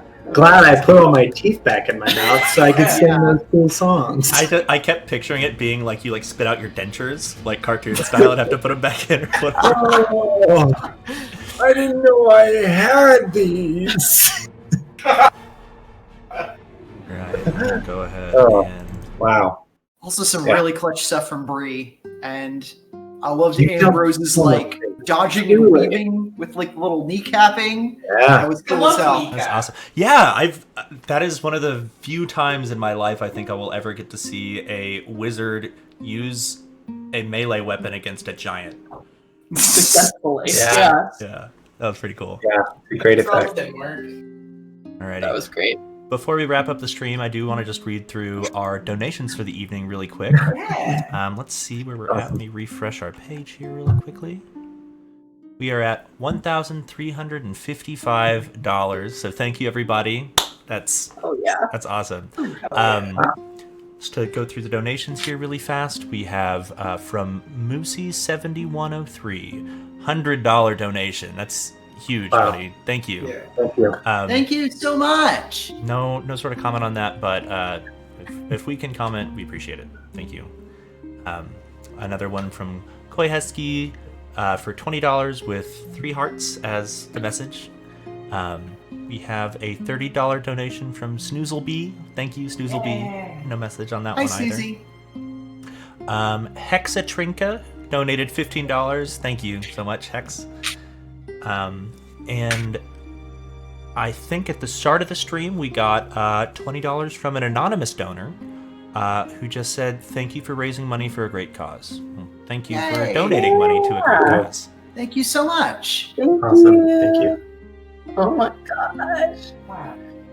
This rules. So Yeah. This is so fun. Again, Don't forget to follow our social media stuff. Yeah. YouTube.com/thehelpaction to get VODs of all our sessions. And, I will have to get a bit.ly link or something going because we don't have enough YouTube clout to get our own URL yet. Oh, we don't. They give you this long string of like horrible numbers and letters at the start. But if you go onto our Twitter channel or anywhere in the links on our Twitch channel, you can still reach the YouTube channel through there. And then hopefully soon we'll have that custom URL. Yeah. And don't forget to subscribe here to Twitch. Yes, please do. Favorite us, like and subscribe, ring that bell so you know when we're going to be coming on every Wednesday at 7 p.m. Plus maybe some extracurricular programming. I think you mentioned that a while back, Evan. Yeah. Yeah, I am going to hop on Twitter this week and kind of do an open call for ideas. I think I might do some things on my own, and then I would love to do some with the group, and then if anybody else in the group wants to do stuff on their own, I was thinking about hosting like a little live stream, like not a meet and greet, but like a sit down and talk and maybe build a character together from scratch, just from suggestions from the chat. Cool. I think we're going to try to maybe pick a day or two every week to just kind of get together and play other games, whether that be like Tabletop Sim or Among Us or something like that, so you guys can come watch and hang out with us doing that. And then, yeah, of course, here in a couple days, we'll have this episode up on YouTube, so you can watch episode 1, 2, and 3 and catch up anything that you missed. Does anybody have anything else that they want to talk about before we end it for the evening? I have one more thing, if you don't mind doing a by all means. It is sort of related. I also started a podcast recently with 3 friends of mine, all of whom are also trans folks. It's called Disc Covers, and we are reading, reviewing, and ranking all 41 novels in the Discworld series chronologically. Oh, that rules. Whoa. Yeah, 1 episode a month. So our first episode, Color of Magic, is up right now. It's about 2 hours. You can go to anchor.fm/discpod. You can also find us on Spotify, Google Play, Apple Music. And you can follow our Twitter at twitter.com/discpod. We're also on Mastodon at queer.party /@discpod. But yeah, also fantasy related. If you like this kind of thing, you might like that kind of thing. I am not at all familiar with the property of Discworld, but everything that I've heard about it sounds like it would be right up my alley. It's like super fun, kind of like popcorn fantasy. Sort of. It starts out very parodic, but then it eventually evolves into its own thing. It's super good. Awesome. Yeah, and you can read along too because it only comes out once a month. So like It's like a book club. We have each book in between the episodes. Awesome. All right, well, just one more big thank you from all of us to those of you who stuck with us and donated tonight. We appreciate you. Hopefully, as we do a little bit more programming, we'll get our affiliate status, and then once that starts and we can start taking donations and stuff, we can start to up those giveaways and do some more cool stuff. Yeah, that's all we got for the evening. Thank you for sticking with us. Take care, and we'll see you next week, Wednesday, 7 p.m. Pacific, here on twitch.tv/thehelpaction. Stay magical. Good night and Thank stay you. magical. Yeah. Yeah.